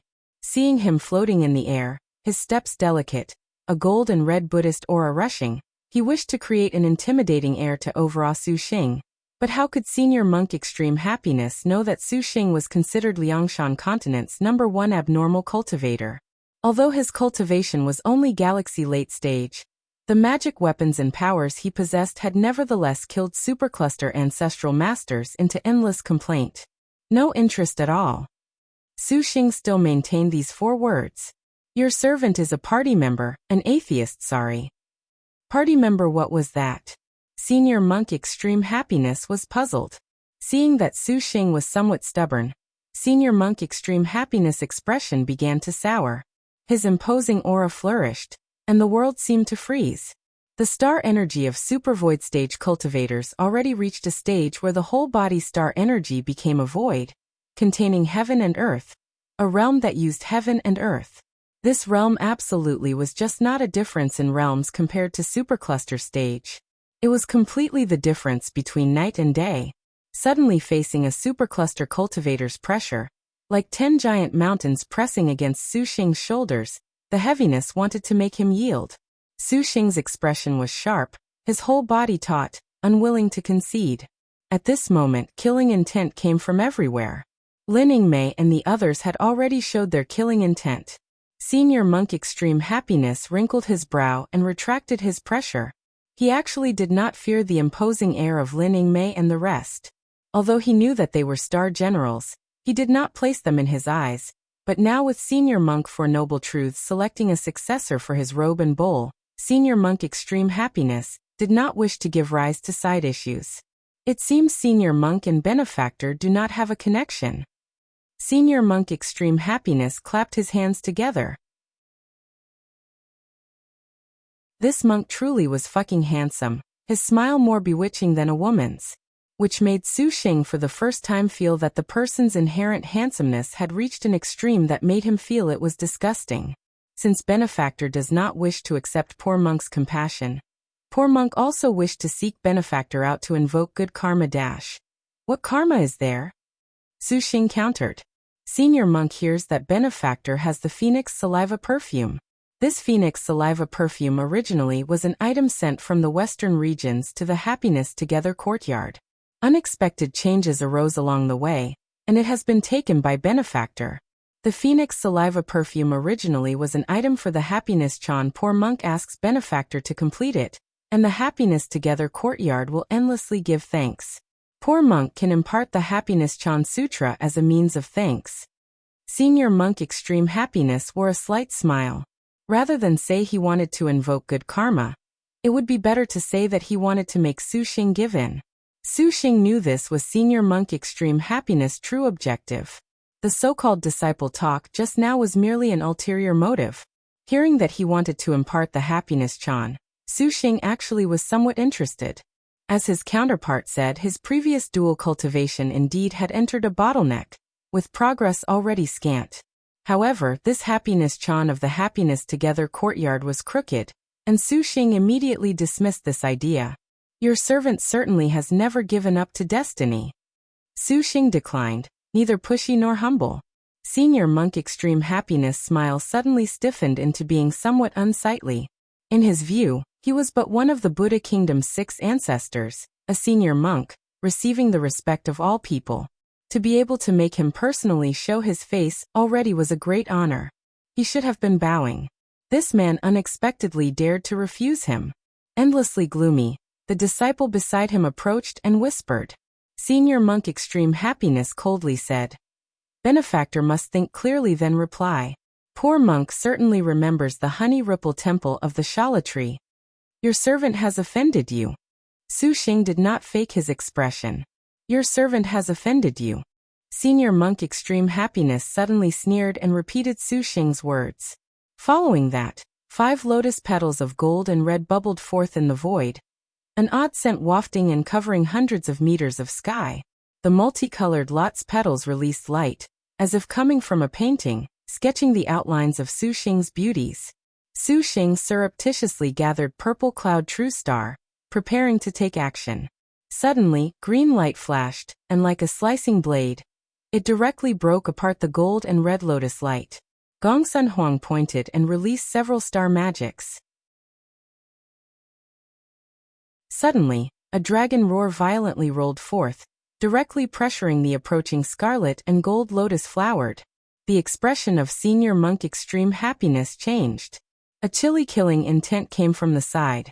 Lin Yingmei, Wuxia and Yan Yizhen simultaneously moved, out of nowhere, with Lin Yingmei using Senior Monk Extreme Happiness as the center. Her spear was like a tide, a fierce dragon rolling wind. Her body floated, speedily stabbing with her spear in an attack. Wu Xiao's double-ended sword was extremely absolute, pincer attacking from the left and right, still grinding the Chan light to pieces. Yan Yizhen's body techniques were swift and variable, suddenly close and suddenly far, one of the yin-yang fists like raging flames and the other just like a cloud-piercing ice. Star energy flowed in between, the Chan light completely unable to hinder her. The three of them were first-rate star generals, naturally regarding Senior Monk Extreme Happiness Gold Lotus ability as nothing. Just the imposing air overflowed the heavens. At the same time Gongsun Huang unleashed star magic, Su Xing also got instant results, Purple Mansion Immortal Thunder transforming into purple lotuses that attacked simultaneously. The faces of the Happiness Together courtyard's monks changed. Even Senior Monk Extreme Happiness was instantly pale in the face. He had never expected the opponent's aggression to be fierce to practically unprecedented heights. However, he was a Buddha Kingdom 6 ancestor after all, a supervoid cultivator. Senior Monk Extreme Happiness put his hands together, and incorporeal star energy pressed in all directions.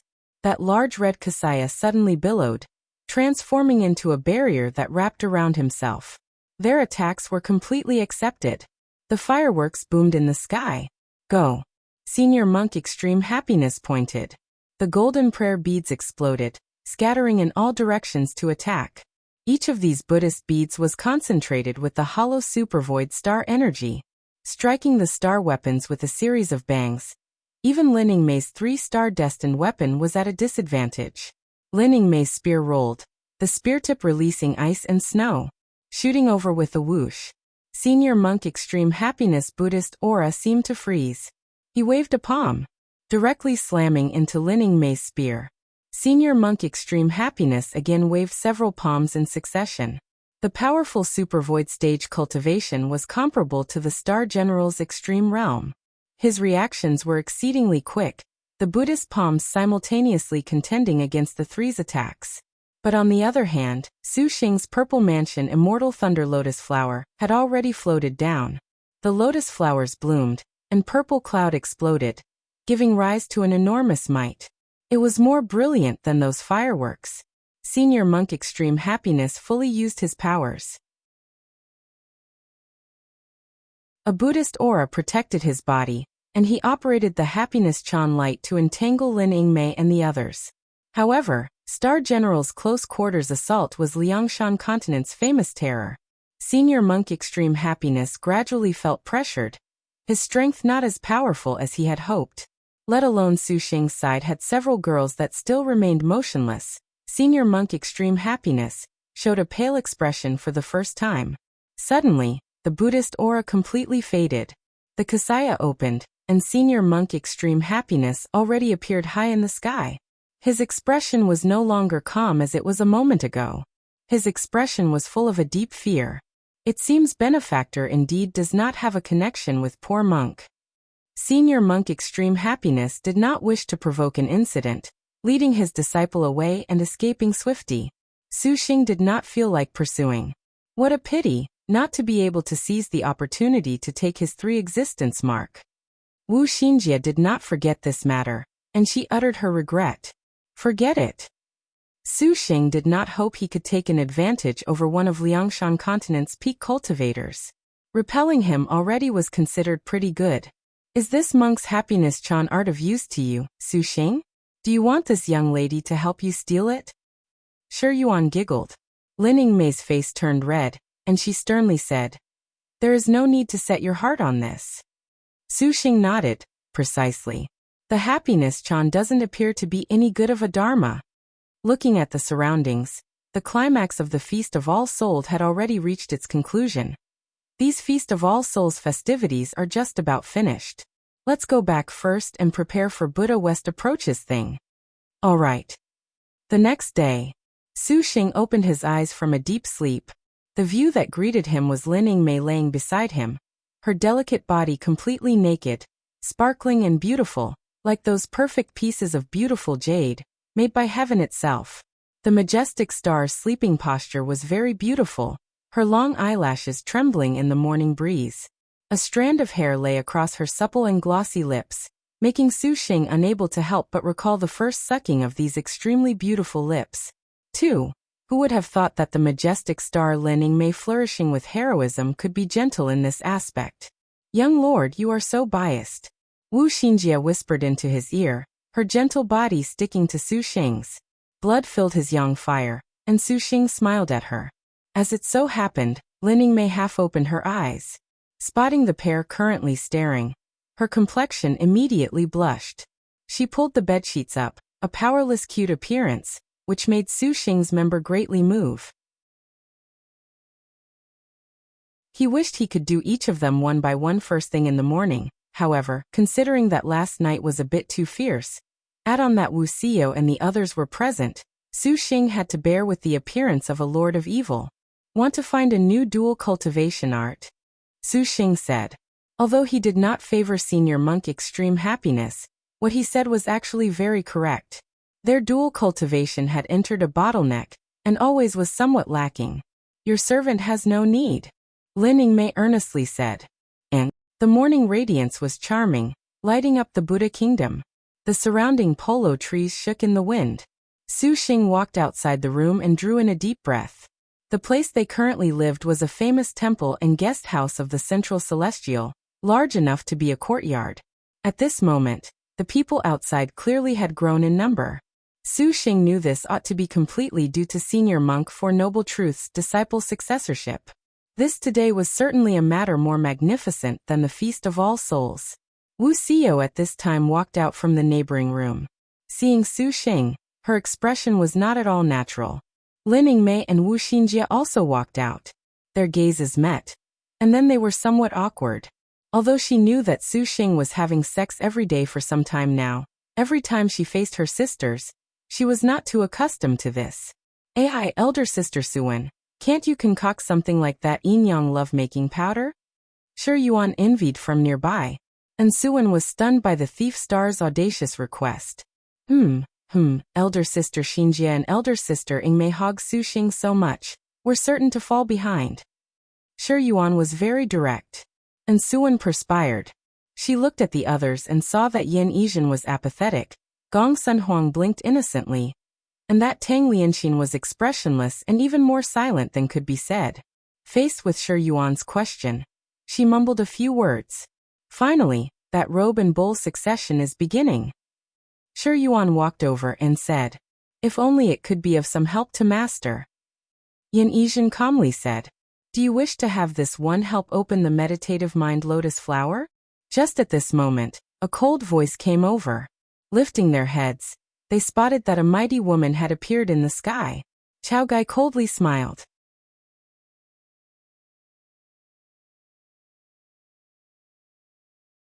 Are you playing with me? Su Xing unhappily said. Chao Gai had the nerve to ask him to help bloom his meditative mind lotus seed. If it was not for this originator of evil conferring to him this calamity meditative mind lotus seed planted inside his ocean of consciousness, how could Su Xing have so much trouble right now? In response to her conferment, they came to this Buddha kingdom, with things beyond their capabilities. Last month, the very latest was a huge letdown. This one did not guess wrongly. You are preparing to listen to Holy Monk's Chan technique to blossom the meditative mind lotus flower. Chao Gai calmly said. However, do you have any certainty? Even if the meditative mind lotus seed had Buddhism's supreme cultivator, it would not necessarily bloom to present to Buddha. Do you feel Senior Monk's Dharma will be of any help to you? Wu Xinjie thoughtfully said. Chao Gai, this holy monk said he wanted to pass on his robe and bowl. Is this your doing? Xinjie feels it is odd. It is awfully coincidental that there would be such a good thing. Gai did not answer. Just what do you think you are doing? Wuxia questioned. It was this one that planted the meditative mind. This one merely is informing you along the way. Gai smiled. Speak. Su Xing declined to comment. Although he could not clearly understand what this 1000 Buddha star Gai had up her sleeve, he also wanted to know what her plan was in the end.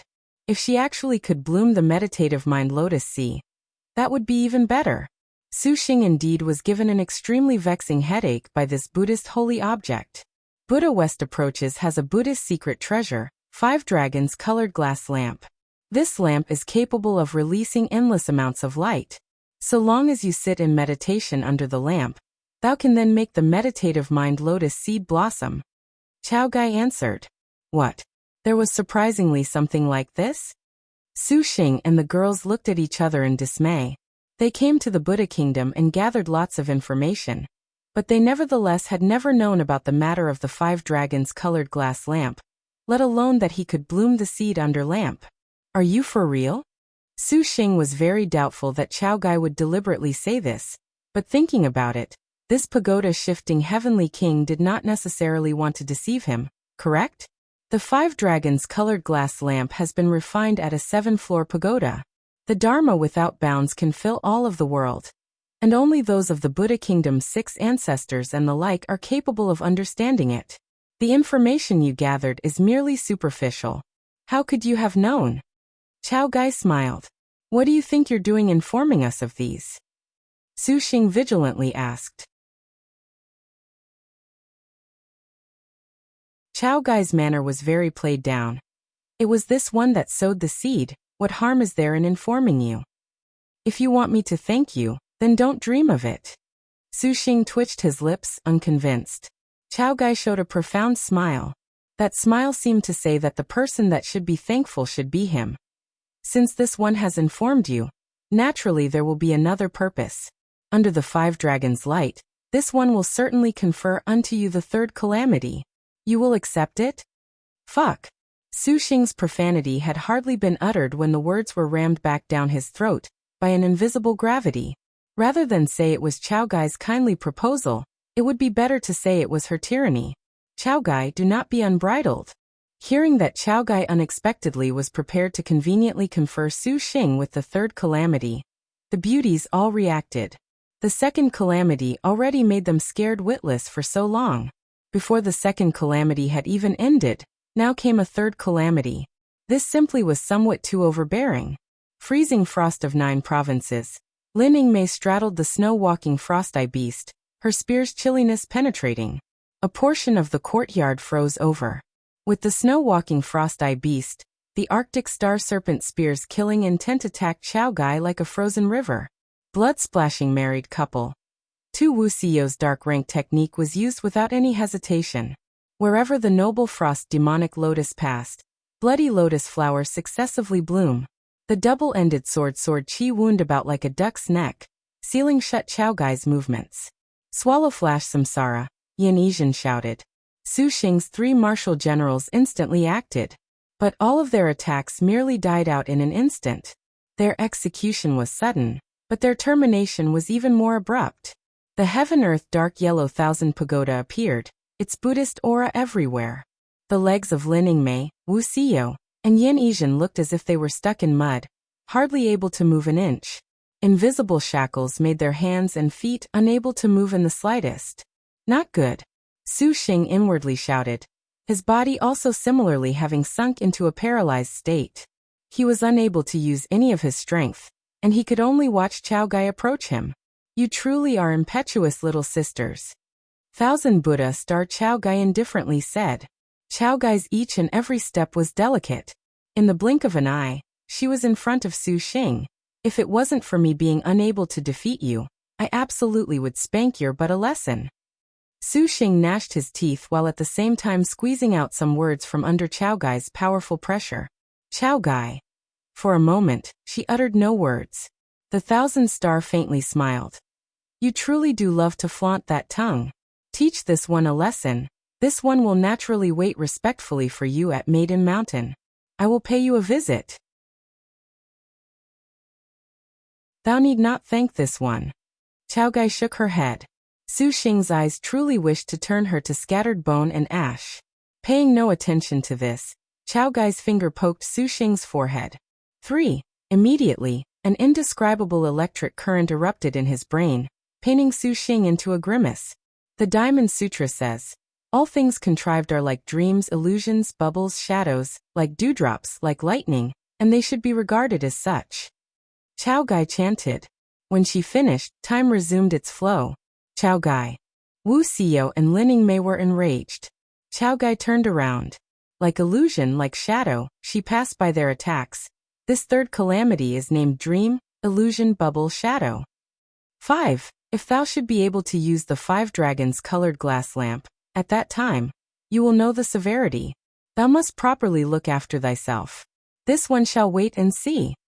1000 Buddha Star Pagoda shifting heavenly King Gai thus was like a reflection in water, indistinct, as she vanished before everyone's eyes, leaving behind only a seemingly amused admonition. Young lord. The other girls ran over anxiously. I'm okay. Su Xing rubbed his forehead. That Gai truly is loathsome. Shi Yuan was very depressed. This makes things hard for Su Xing. Gai said lighting this 5 dragons colored glass lamp is when this third calamity will appear. Could it be you truly want to? Wuxia was deeply worried. The second calamity and the third calamity together was rather too difficult, let alone that it was unknown how much they could trust this 1000 Buddha star's words. Xinjie, what do you think? Lin Mei saw that Wu Xinjie frowned in contemplation, and she thought that the knowledge star had thought of something. Wu Xinjie said. Xinjie feels that Gai has the intention to help young lord. Hey, elder sister, you can't be fooled by her. Shi Yuan shouted. If she wanted to help, then she would be direct and honorable without any tricks. How would be there this sort of overdone execution? At that time, we will naturally have a word with her. Su Xing coldly said. Will we test the 5 dragons colored glass lamp Gai mentioned? Gongsun Huang asked. It may be assumed that this senior monk affair ought to have been arranged by Gai. Since she said as such, this should not be meant to deceive young lord. Your Honor, we will first go investigate this 5 dragons colored glass lamp. Wu Xinjie thought then made a decision. Right. Buddha Kingdom Central Celestial. One enormous mountain was very odd. The entire mountain was shaped like a pagoda, and the center of the mountain did not grow tall trees. The entire thing was a brush of red foliage, with many hares, deer, milu, foxes, lynxes, tigers, and other animals amid the trees. This mountain was named Stupa Mountain. It was reasonable to say that because of the Buddha Kingdom's teaching, this mountain's range of 100 li had countless monasteries, but as it happened it was the opposite. The range of 100 li did not have one temple. A single statue of Buddha could not be seen. And the reason for this was that the center of Stupa Mountain had a golden pagoda that pierced the sky. That pagoda was no more than 7 floors, but each floor had 100 meters. This was Buddha Kingdom's famous 7-floor Stupa Pagoda. The rumors surrounding the 7-floor Stupa Pagoda were many. Some said that was a sky-piercing spirit treasure refined in immemorial times by the founder of Buddha Kingdom. It guarded Buddha Kingdom's chi and fortune, and the other temples of Buddhism naturally did not dare show themselves before the 7-floor Stupa Pagoda. Others said this 7-floor Stupa Pagoda was an immemorial spirit treasure that sealed an immemorial heavenly demon creature. Due to its terrible chi soaking into the region over eons, Buddhism was incapable of purifying it once more, and could only withdraw a distance away. Of course, to the residents dwelling in the surroundings of the 7-floor Stupa Pagoda, this was just nonsense. But regardless of what was said, as the center of Buddha Kingdom's Central Celestial, the 7-floor Stupa Pagoda's significance was comparable to the forbidden area of the Great Liang Dynasty's Bian City. It was also the lifetime pursuit of Buddhist cultivators, and Buddha Kingdom's one and only Buddha West approaches had cultivated inside the 7-floor Stupa Pagoda. On the day of Buddha West approaches was to select a disciple to inherit his robe and bowl. The surroundings of the 7-floor Stupa Pagoda was very lively. 3,000 Buddhist schools and countless cultivators all bubbled forth. They were attracted to this location not just for that already immeasurable and limitless magic energy of Liangshan continent's #1 divine monk, but also to have the chance to personally see the 7-floor stupa pagoda. This is Buddha Kingdom's renowned 7-floor stupa pagoda. Ha! It sure is spectacular. On Stupa Mountain, a scholarly and handsome youth gazed at the faraway pagoda and could not help praise it. A beautiful woman and a simply dressed monk walked over to his left and right. This intimidating air is much more imposing than the Cold Tang Kingdom's imperial palace. From this palace's view, the Cold Tang Kingdom ought to be given to Buddha Kingdom. It was unclear if the youth's words were sincere or resentful. That monk to the side said faintly, "Your Highness, Buddha says all things contrived are like dreams, illusions, bubbles, shadows, like dewdrops, like lightning, and they should be regarded as such, which is the perspective of the monks. This is no more than an idea. Your Highness's bickering is unbecoming." Ha ha, since this is an idea, yet such an imposing sight, this palace feels that the Great Liang Imperial Palace is merely so. It seems very unpersuasive. The youth laughed aloud. However, Great Master Shen Hui 6 need not explain anything about this idea. This palace is merely making a joke. This palace is very clear that if it was not for Buddha Kingdom's 3,000 Buddhist sects, the Cold Tang Kingdom would long have been annexed by the Great Liang.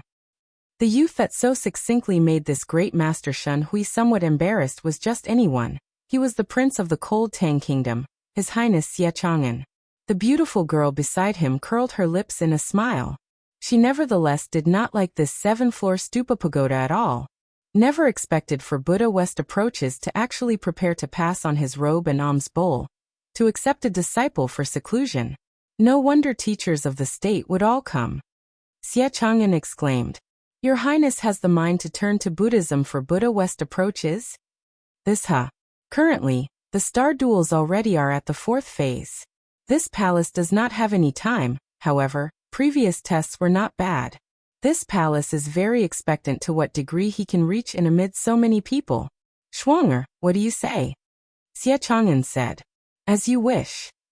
Prestige Star Double Club's Huyan Shuang not long ago had captured the star beast snow-kicking Ebony Piebald from Evil Smiting Hall, and her mood was perfect. Leisurely coming to this Buddha Kingdom's myriad sects was not something that was unallowed. She treated it as an amusement outside of the star duels. Right, this palace hears that Buddha West approaches has a 5 dragons colored glass lamp. This palace hears that all Buddhist cultivators would rush like ducks for this priceless treasure. Is this true? Xie Chang'an said.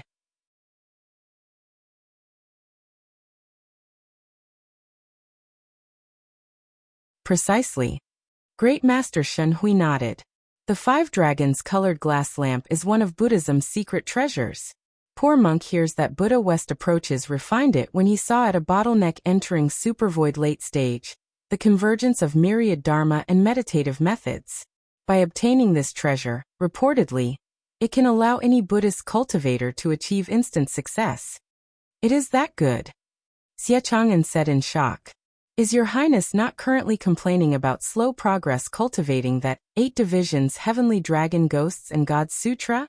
If the 5 dragons colored glass lamp truly is so miraculous, it actually can give your Highness leaps and bounds. Huyenjua seemingly smiled as she looked at Great Master Shen Hui. Great Master Shen Hui. Poor monk has come to Buddha Kingdom this time on one hand to obtain the holy monk's dharma, and secondly, out of consideration for your Highness. Poor monk actually does not require something like the 5 dragons colored glass lamp. If your Highness uses it, you inevitably can seize a role in the star duels.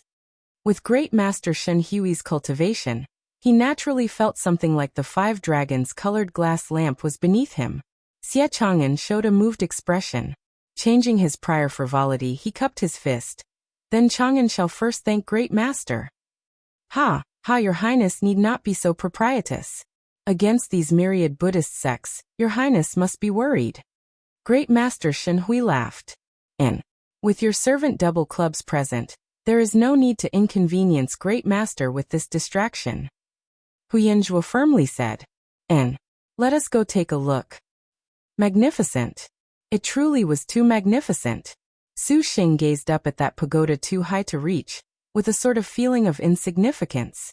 That solemn and stately feeling had a formless dignity carved into people's hearts, making them not dare to give rise to profane thoughts.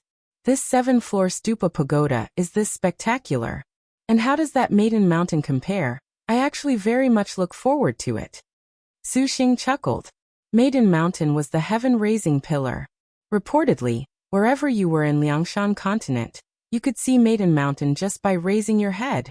Now, this 7-floor stupa pagoda would not usurp Maiden Mountain in the slightest, yet was such a spectacular sight. Truly, it was unknown just what was inside that Maiden Mountain. Buddhism said something about saving a life is more meritorious than building a 7-floor pagoda. Seems this is not just in name, but also in reality. And Suwen said. Su Xing and the others were very much in agreement.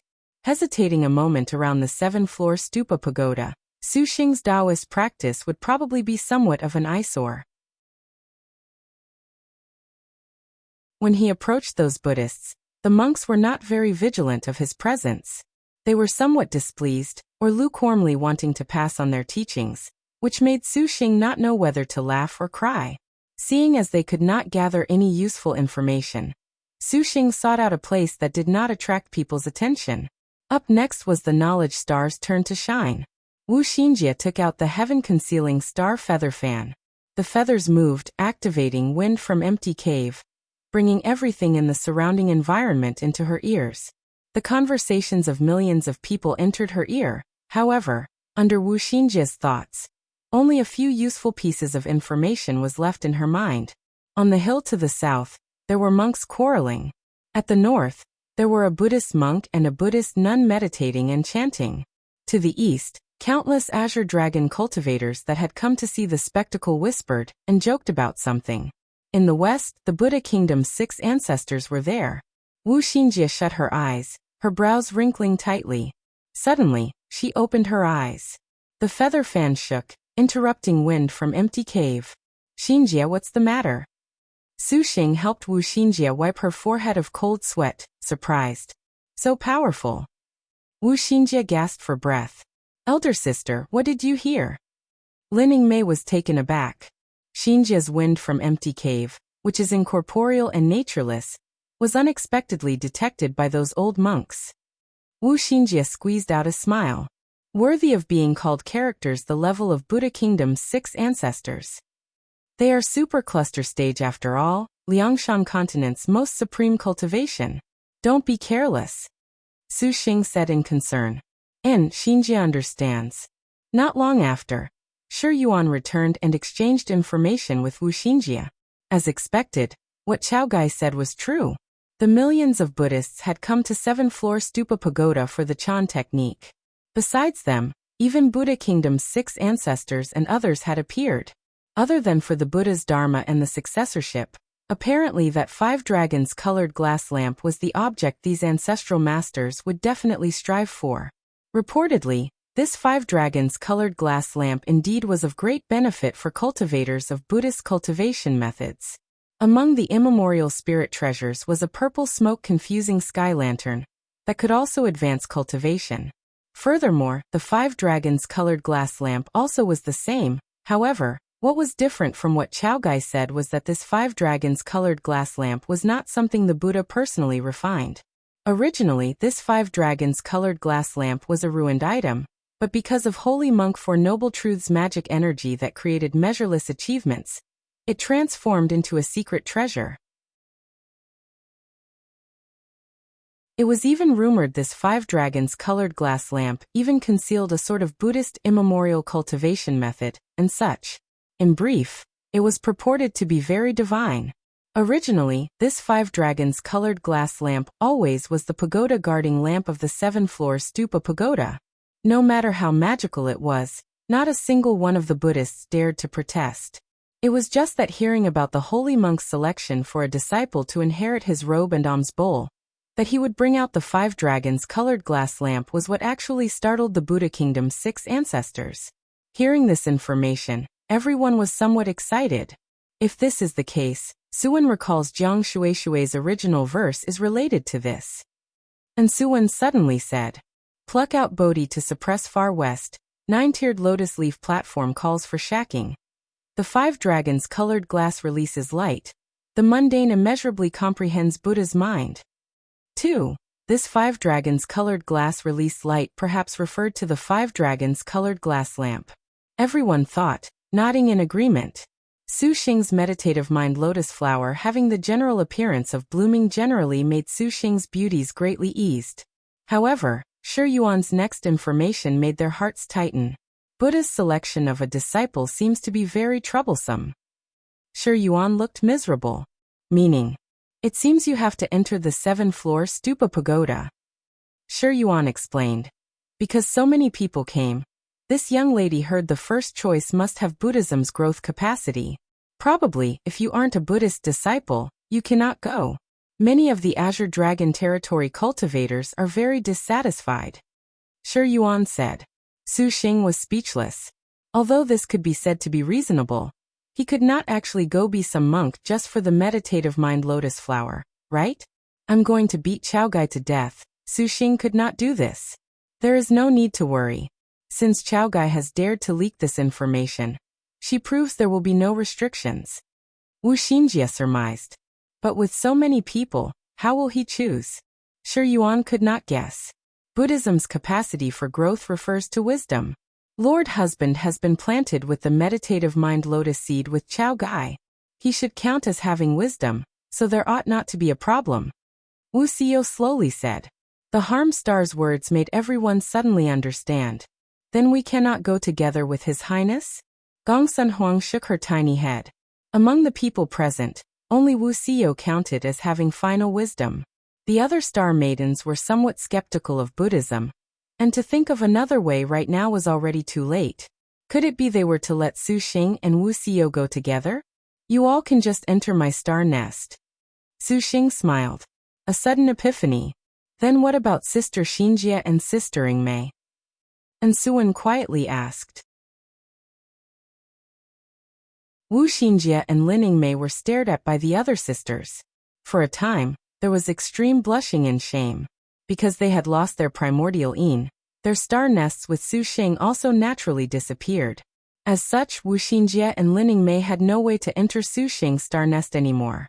What a lucky break that this young lady didn't take care of Su Xing earlier. Shi Yuan patted her chest in secret joy. We can decide that when the time comes.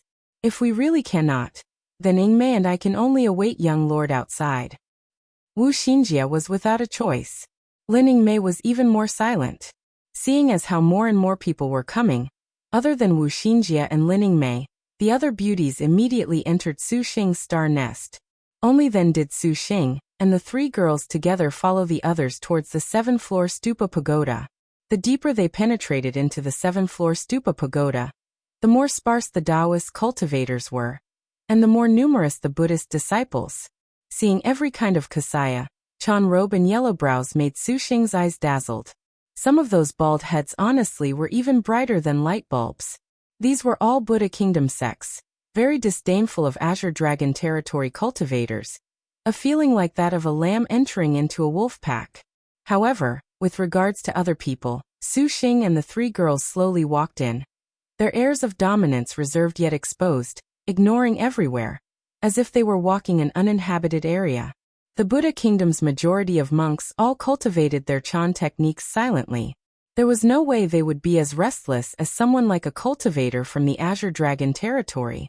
But even so, Su Xing's group was particularly eye-catching, which made many monks uncomfortable. Fuck, did this man come to provoke them? He obviously knew that the Buddha Kingdom was formless and not empty. Even parading around stunning beauties, honestly, he angered gods and men alike. Su Xing's heart like mirror had long already reached its realm, and he did not mind their despicable and irate gazes.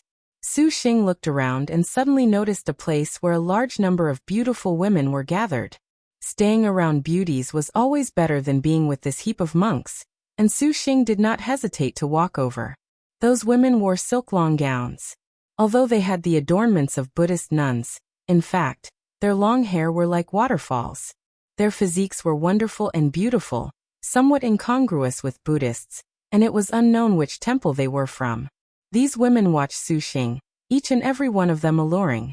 They cast flirtatious glances at him, activating charm magic. Although these women were pretty, compared to Lin Ingmei and the others, They appeared heavily made up and gaudy, excessively tacky. Su Xing did not have interest in them. He took the initiative to chat with his beauties. When those women saw, they immediately felt inferior and averted their gazes, no longer daring to present themselves. "It is you." Suddenly, a chilly shout interrupted Su Xing's flirtations with Wuxia and the others. Lifting their gazes, "Oh my, it was unexpectedly an acquaintance. Senior Monk Extreme Happiness. Benefactor truly does have a connection with us." Senior Monk Extreme Happiness put on a fake smile. When Su Xing looked, he saw that Senior Monk Extreme Happiness surroundings had 100 disciples, each handsome enough to make people feel inferior. They wore the Chong clothes of the Happiness Together Courtyard's elite disciples, their gazes giddy yet not losing dignity. Taking another look at those women smile charmingly and flirt with those Happiness Together disciples. How could Su Xing not have understood why that would be? Fuck. No wonder so many beautiful women were here. As it turned out, the Happiness Together Courtyard were all in this place. 3. The Happiness Together Courtyard cultivated Happiness Chan, possessing many dual cultivation cauldrons. Su Xing had heard of them, and seeing them today, they were ill-reputed as expected. Ever since Great Master hurried away, your servant had thought Great Master said there was no connection. Su Xing mocked. Senior Monk Extreme Happiness were indefinitely gloomy. Suddenly, he noticed that only 3 beauties were at Su Xing's side, with the other 5 not present. Inwardly sparking his curiosity, Senior Monk Extreme Happiness' eyes flashed a sly glint. "This monk has designs on us." Shi Yuan said from inside the star nest. Su Xing chuckled. Perhaps this monk would not think those beauties were all star generals, all presently resting in the star nest. However, being locked onto by the Happiness Together Courtyard of Happiness Chan honestly was an annoying thing. It seemed that he perhaps had to root out this disaster first. Being hated by a supervoid cultivator was not that comfortable, Su Xing thought.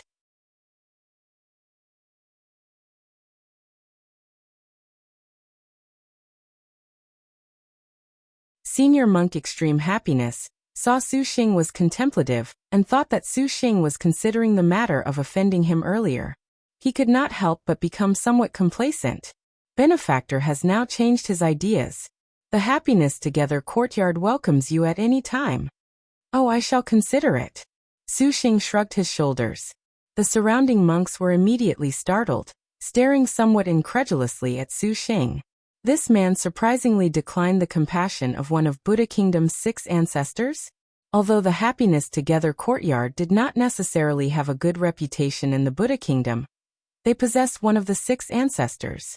Any of the sects would have shown some face, but seeing Su Xing's cultivation was galaxy late stage with 3 stunning beauties on his left and right, his personality proud, even a dumb person could guess what Su Xing's status was. The eyes of the monks were endlessly complex, each bursting with Buddhist verse as if to calm the extreme anger in their hearts, viewing Su Xing as incessantly laughable.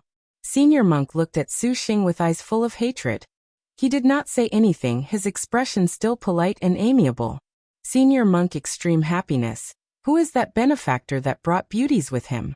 To unexpectedly make the Senior Monk Extreme Happiness so extremely unhappy.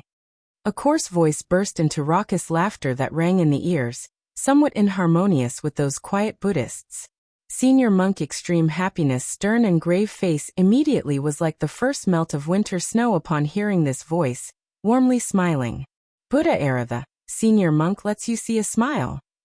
The man who walked directly over was of a stocky build, his kasaya open at the chest, a style of dress that departed from convention, but he emitted a boldness from head to toe. That boldness seemed to be able to rush into the skies and shake the 4 seas. Su Xing looked with seeing clearly and was secretly shocked. His cultivation was supervoid middle stage. Although his cultivation was higher than Senior Monk Extreme Happiness by just a realm, his air of dominance nevertheless was considerably greater, as if he stood atop the heavens and tread over the earth. This Buddha was imposing, his diction carrying a slight pressure. He is of the Dharma sect, a chief of the Buddha Kingdom's 6 ancestors. Wu Xinjie surreptitiously said. Su Xing grunted, taking guard. The Dharma sect was one of Buddha Kingdom's alternative sects of Buddhism. They did not stick to convention, cultivation a sort of wild and unconstrained sort of Dharma. Furthermore, they were extremely domineering. This dominance was very famous in the Azure Dragon territory. The Dharma sect had a very chilling saying, "I am Buddha, and Buddha is me." The sect's style thus was visible. The happiness Chan cultivated by the Happiness Together courtyard had always been gentle and reserved, and add on that senior monk extreme happiness beauty that reached the point of being disgusting. Sushing naturally did not feel this supervoid early stage had any intimidation. On the other hand, this Buddha Aratha of the Dharma sect was fierce beyond normal. Immersed in Vajra Dharma characteristics for several dozen years, his imposing aura naturally could not be compared. Sushing activated the absolute sincerity soul technique, secretly alleviating this pressure. Buddha Aratha's eyes showed surprise, and his smile was increasingly ruminating. This man is somewhat capable. It seems he is not merely a pretty boy. How about it? Do you have interest in entering my Dharma sect? Aratha walked over, speaking right in his face. A true Buddha has always only made people yearn for that, with no need to be like ancestral master. Sushing calmly replied. The others gaped and were tongue-tied. That Aratha laughed heartily, disagreeing. This ancestor has even been declined? This man's ken is certainly high, however. What you said was not bad. The other monks were saying ba. The previous incident of the Happiness Together courtyard was merely so, but Sushing thought this man was formidable. His appearance was rough, yet beneath the surface he was more exquisite than an embroidery needle. The man obviously knew that Sushing would refuse, yet he still stepped forward to ask. It seemed he deliberately gave this Happiness Together courtyard a helping hand. What was the relationship between these two? Seeing the Happiness Together courtyard's senior monk extreme happiness have a gentle face. The manliness of the Dharma sect's Aratha was bold and powerful, simply distinct. Sushing harbored the sinister thought that these two were a top and bottom two combination. Azure Dragon territory cultivators love to speak so pleasantly. He tries vainly to obtain a piece of the holy monk's Dharma. Truly laughable. A disciple of the Happiness Together courtyard could not help but mock him. Could it be that there are better and lesser Dharma? Sushing asked back. That Happiness Together courtyard disciple was stunned. His mouth hung open, unsure of how to respond. Wu Xinjia stifled a smile. Her young lord was but one who dared to spit at a statue of Buddha. Do not be rude. Senior monk extreme happiness chided, putting his hands together in apology. Benefactor Sushing. Suddenly at this moment they heard a shout. Benefactor Sushing, old monk truly has had difficulty searching for you. A doddering old man somewhat happily walked over. A Chan Master Leaf? Sushing seemed to remember this name. Old monk Withered Leaf. Chan Master Withered Leaf laughed. Sushing suddenly had a very ill feeling of foreboding. So it is Chan Master Withered Leaf of the Shala Celestial. What now, you recognize this benefactor? Could he be a disciple that the great master has taught? No wonder he is this way. Aratha laughed aloud. The others were very gratified to think of this. Ashamed, ashamed.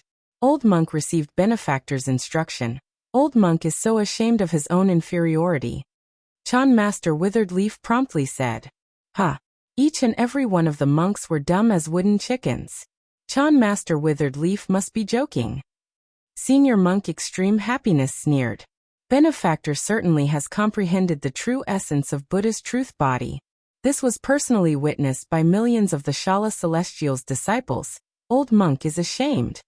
Hey, this benefactor is not the same one who spat at an image of Buddha, is he? Aratha was stunned. Chan Master Withered Leaf nodded. Brifuck. Sushing very much wanted to kick this old monk into the river Ganges. It was not clear whether this Chan Master Withered Leaf intentionally wanted Sushing's lecture, or if he sincerely respected Sushing's act of spitting, or perhaps he had some other objective, but to say this undoubtedly pushed Sushing straight into the spotlight. This had to be a joke. Let alone that what Sushing said at that time was clear and logical without a gap. Regardless of what he said, he did spit at a statue of Buddha. Those monks of higher realms were enough. Seeing the surroundings were some monks too stupefied to cultivate. Certainly, they took Su Xing to be the man who blasphemed against Buddha. So it turned out to be you, benefactor. Admirable, admirable. Poor monk actually cannot compare. Era laughed wildly and Senior Monk Extreme Happiness smiled insincerely. Su Xing could not shrink back. The gentleman is satisfied and composed, and his blunder had actually made him appear somewhat impractical. Su Xing's name very quickly sounded throughout the 7th-floor stupa pagoda. However, the holy monk was beginning at this time. Everyone actually was very calm, only discussing several sentences. Su Xing did not have any interest tangling with them over words. Understanding the circumstances of their sex, he no longer cared that much. Not long after, the Buddhist aura of the 7th-floor stupa pagoda flashed across several tens of thousands of zhang. A dignified Buddhist light sprinkled down, and everyone ceased their noise and conversations. From the 6 ancestors up top to the common folk at the bottom, each and every person showed stances of worship. Multicolored lotus flowers bubbled forth in space, their strange scent lingering, covering the entire aerial range of several hundred li. The multicolored lotus flowers glowed, and between them, a picturesque sight appeared, with heavenly goddesses scattering flowers, with the bliss of colored glass. The heavenly phoenix flew. The green wan immortal bird spread its wings, the virtuous gold dragon in the ground rolled, and the auspicious purple clouds were misty. 5. The tall mountains of spirit. The old pines gnarled like horns. Above was a red-crowned crane clutching a lingji mushroom in its beak. Amidst the thunder, Sarira was suspended high, shining gloriously. A golden body clapped its hands together, chanting loudly, the voice resounding. The chants of others disappeared, and they gasped in amazement.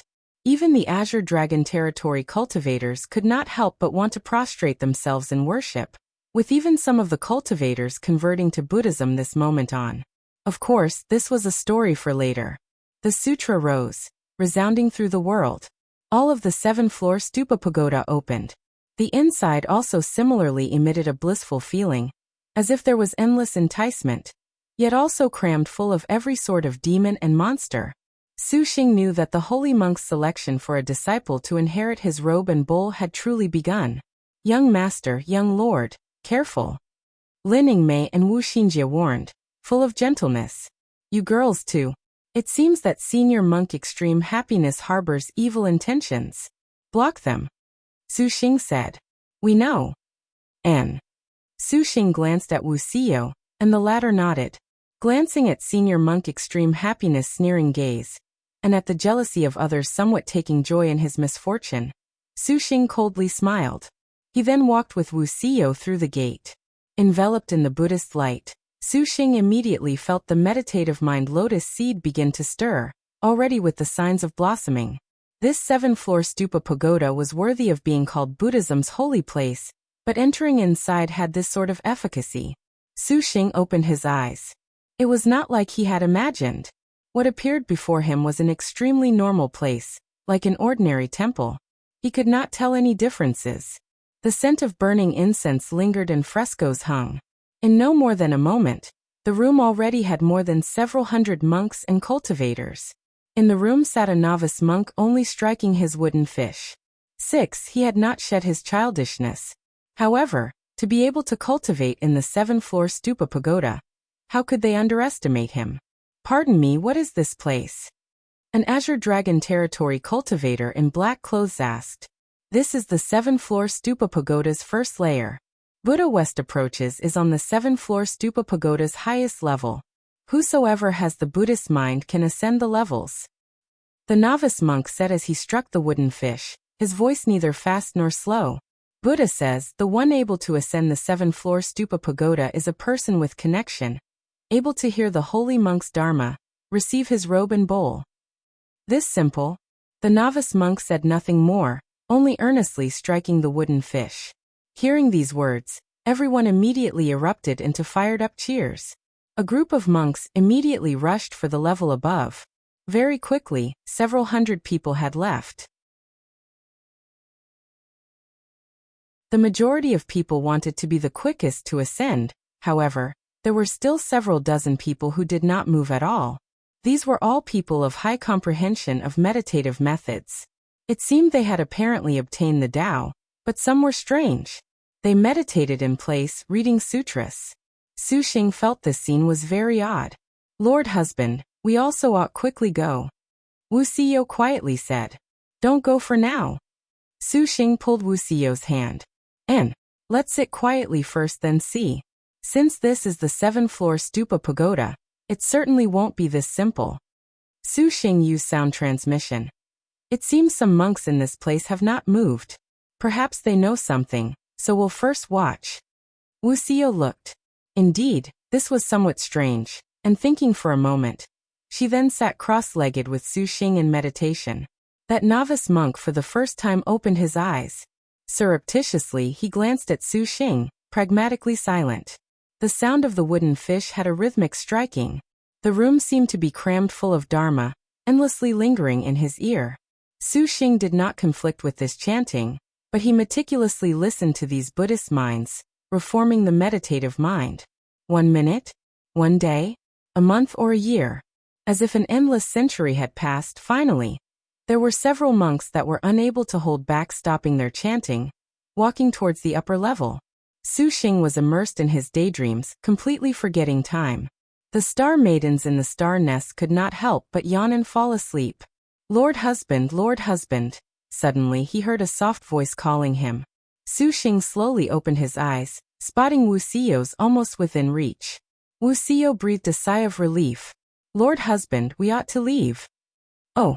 Su Xing looked, and then he noticed that the other monks had already stopped chanting.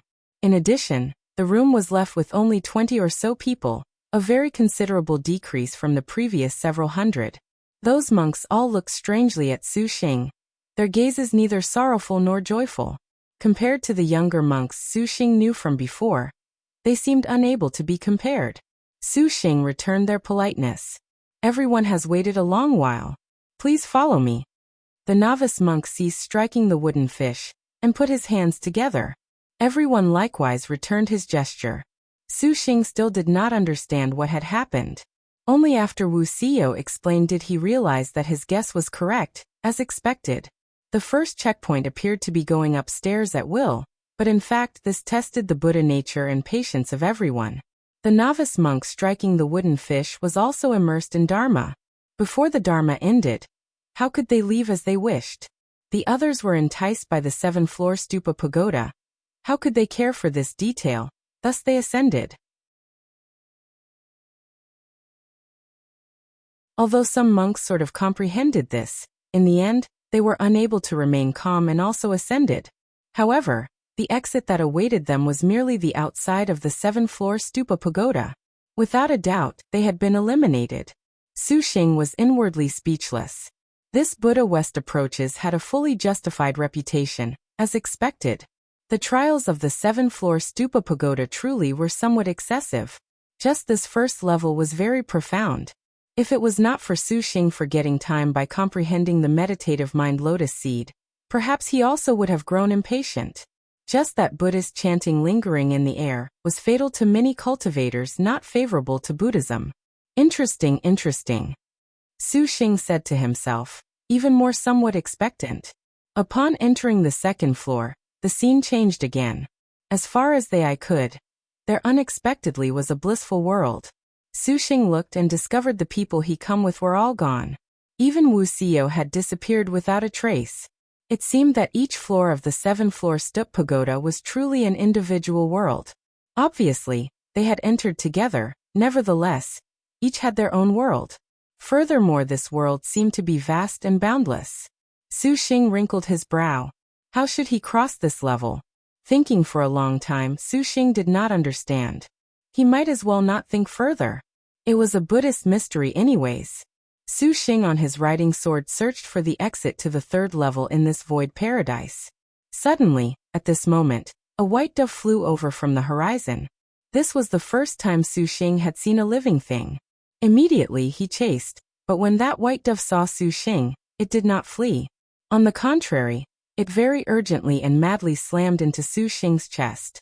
"Save me, sire, I can assist, sire." The white dove flapped its wings and spoke in human tongue. How will you repay me? Su Xing thought this was interesting. Suddenly he thought of something. Can you bring me to the third floor? Just as the white dove was about to reply, a powerful aggression came from the horizon. A seemingly earth-shattering figure rolled over. That was a giant golden-winged hawk. This hawk wants to eat me. I implore sire to save me. The white dove trembled and hid into Su Xing's chest. Where do you think you can run to? The golden hawk shouted. The golden wind its wings created scratching painfully against Su Xing's skin. Let me go if you miss me. You can still catch the next one. But I have only this one life. The white dove pitifully said. The golden hawk said. How could I not understand the logic of what you say? But I am starved to death right now. If I do not eat you, I have no way of living. It is not easy for everyone to stay alive in this world. And if I was not so close to my own end, I would not have chased so relentlessly. Sire, please save me. The white dove said. The golden hawk said. Sire, please be compassionate. If you save this dove's life, could it be you have the heart to watch this old hawk starve to death? When Su Xing heard these words, he suddenly understood the situation that had happened this time. Was this not the old story of how Buddha carved his own flesh for the hawk? Fuck. He would not have me carve my own flesh, right? Su Xing was speechless. Sire, please release that white dove, I must eat it today. It was reasonable to say that Su Xing should at this time learn that if I do not enter hell, then who will enter hell? Or whatever that Siddhartha Gautama had once said. Then he would carve flesh that was equivalent in size to that dove and complete this floor. But Su Xing knew that it was only after Buddha completely carved his flesh that he became Buddha, let alone. I am not so brainless to want to mutilate myself. But if he did not do something, perhaps that would be inconsistent with Buddhism? Considering some more, Su Xing then coldly chuckled. Forgive me, but I am also hungry. Since this dove has entered my embrace, it has connection with my stomach. Su Xing pinched the white dove and placed it against his chest. And the white dove was completely flabbergasted. The golden hawk was also dumbstruck. This motherfucker was fighting for food. Are you serious?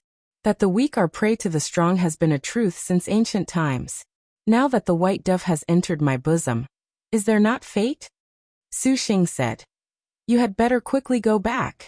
Do not disturb my peace in eating the dove. Ooh! The white dove wailed. The golden hawk shrieked. What an eloquent mouth. Today, this hawk shall eat your full stomach. The golden hawk shuddered and transformed into a ferocious, golden-armored man. That suits me perfectly. Where there was cause, there was effect. Su Xing nodded. With a boom, the golden hawk man launched an attack. Seeing his double talons were like blade, imposing and fierce, Su Xing did not dare underestimate him. Before he finished speaking, the golden talons already attacked. When he lifted his head, his expression was keen, flashing a raging golden light. The moment he blocked, sparks flew in every direction. His arm immediately was scratched bloody. The speed was so quick. Su Xing called forth his flying swords, but this golden hawk was faster than divine intent, snatching the first step to attack. Su Xing put his hands together, releasing Purple Mansion Immortal Thunder. Purple lotus flowers blossomed by the hundred. The golden hawk spread his wings, suddenly releasing golden light, to directly destroy this Purple Mansion Immortal Thunder. Not good, this is the Void Paradise. This golden hawk perhaps is somewhat difficult. Su Xing's eyes that were black as deep waters showed slight surprise. He basically did not expect this golden hawk to transform, and have martial force and ferocity, that did not lose out to a star general. Even more unexpected was that this golden hawk's attack was like a hurricane, which felt more or less the same as fighting a star general. So long as Su Xing was slightly careless or unable to keep up with the golden hawk's tempo, then the end would be a tragic death. The golden hawk excelled in speed and used in the first moment its most expert attack style to suppress Su Xing. A pinwheel-like attack continuously struck Su Xing's body. The powerful strength gave rise to a contorted posture, releasing an ear-piercing hua, hua sound. Under these consecutive attacks, Su Xing still maintained indifference on his face. His movements also exceeded the Golden Hawk's imagination. The Golden Hawk suddenly revolted and was already quick, but Su Xing nevertheless adapted little by little. He began to resist part of the assault. Although he still completely lost the chance to counterattack, being continuously struck towards the void, he did not stop in the slightest. "I will tear your flash." The Golden Hawk's talon ripped. "You came at the perfect time." What Su Xing wanted was this opportunity. The Su Xing that had long been entangled in consecutive strikes suddenly changed defensive stances. His body like a spring, under such dire circumstances he launched his counterattack. Dodging with a super-fast lean, his arms and legs attacked like a downpour upon release, repeatedly landing on the golden armored body of the Golden Hawk, tearing apart his powerful golden armor defense. How could he have ever seen such a frightening assault? The Golden Hawk showed astonishment, his face already beginning to become stern, even somewhat unsightly. His eye even showed a grave light. His whole body tightly rolled up, and the Buddhist light and golden armor of his whole body wildly revolved. The deep golden light around him flashed and wrapped around him. No longer did he consider the possibility for counterattack. He could only hope to defend to his utmost until the moment Su Xing was powerless. His complexion was still flat as before. Su Xing's attack was continuous without end, and he softly chuckled. His body once again flipped in the air, already arriving behind the Golden Hawk. So fast. The Golden Hawk turned around in surprise. Su Xing borrowed the force of his spin, and kicking from top to bottom, his leg fiercely stamped against the Golden Hawk's back. Bang! An enormous noise sounded. The terrifying force instantly engulfed his whole body like a tide. He did not even have the chance to scream. His entire person already was like a stone falling from the sky.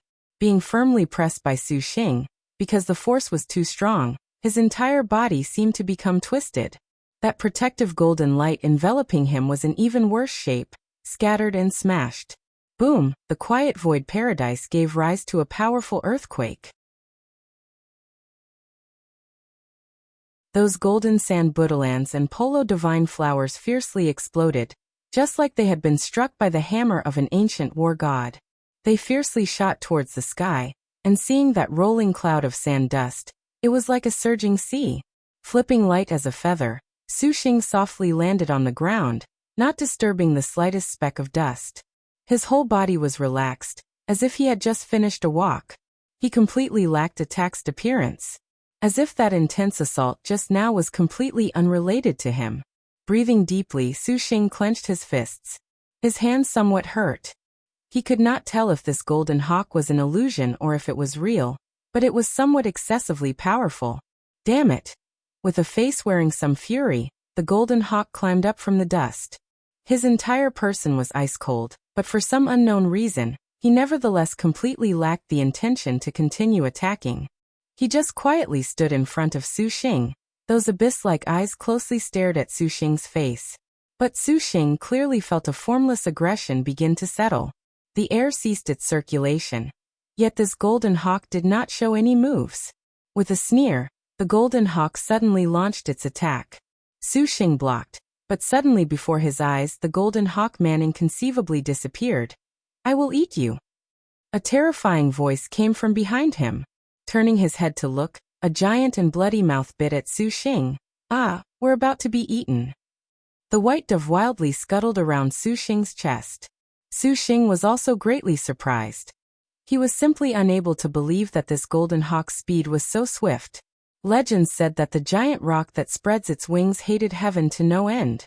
This Golden Hawk appeared also to be so. Su Xing extended a hand and beckoned, his flying sword soaring out. But the Golden Hawk completely had no misgivings biting onto the flying swords. With the sound of tearing flesh, a wound deep enough to see bone was carved down from Su Xing's shoulder. Damn it! Su Xing did not know when the Golden Hawk transformed, but his two legs had already become two giant talons. The claws seizing the opportunity scratched deep wounds into him. The pain made Su Xing draw in a breath and at the same time sense that the wives sleeping inside the star nest seemed also about to wake up. "Don't disturb my wives' sleep." Bang! The air violently let out an enormous noise. Su Xing's speed instantly rose to the limit. His entire body gave rise to afterimages, basically unable to see clearly. The sound of whistling wind pierced the sky, so much so that it seemed about to cut apart space, rushing back up towards the golden hawk. The golden hawk's eyes were dazzled, completely not reacting. Su Xing raised his hand, and the flying swords formed a giant blade. Although he was not clear on what the background of this golden hawk was, regardless of what was said, Su Xing knew he could not waste time, and he did not wish to cause the girls inside the star nest worry. At once, he no longer held back, seizing that painful instant to slightly use a range of the chaotic tail escape that his body could still bear. Su Xing's speed honestly was too quick, astonishing the golden hawk. He basically was too late to hear any sound. The golden hawk's entire body had already been struck by an enormous force. That strength was great, the golden armor of his whole body incapable of completely stopping it. The bones in his body could even be heard groaning, and his entire body already shot far away like a cannonball. Thus he was incapable of rising anymore.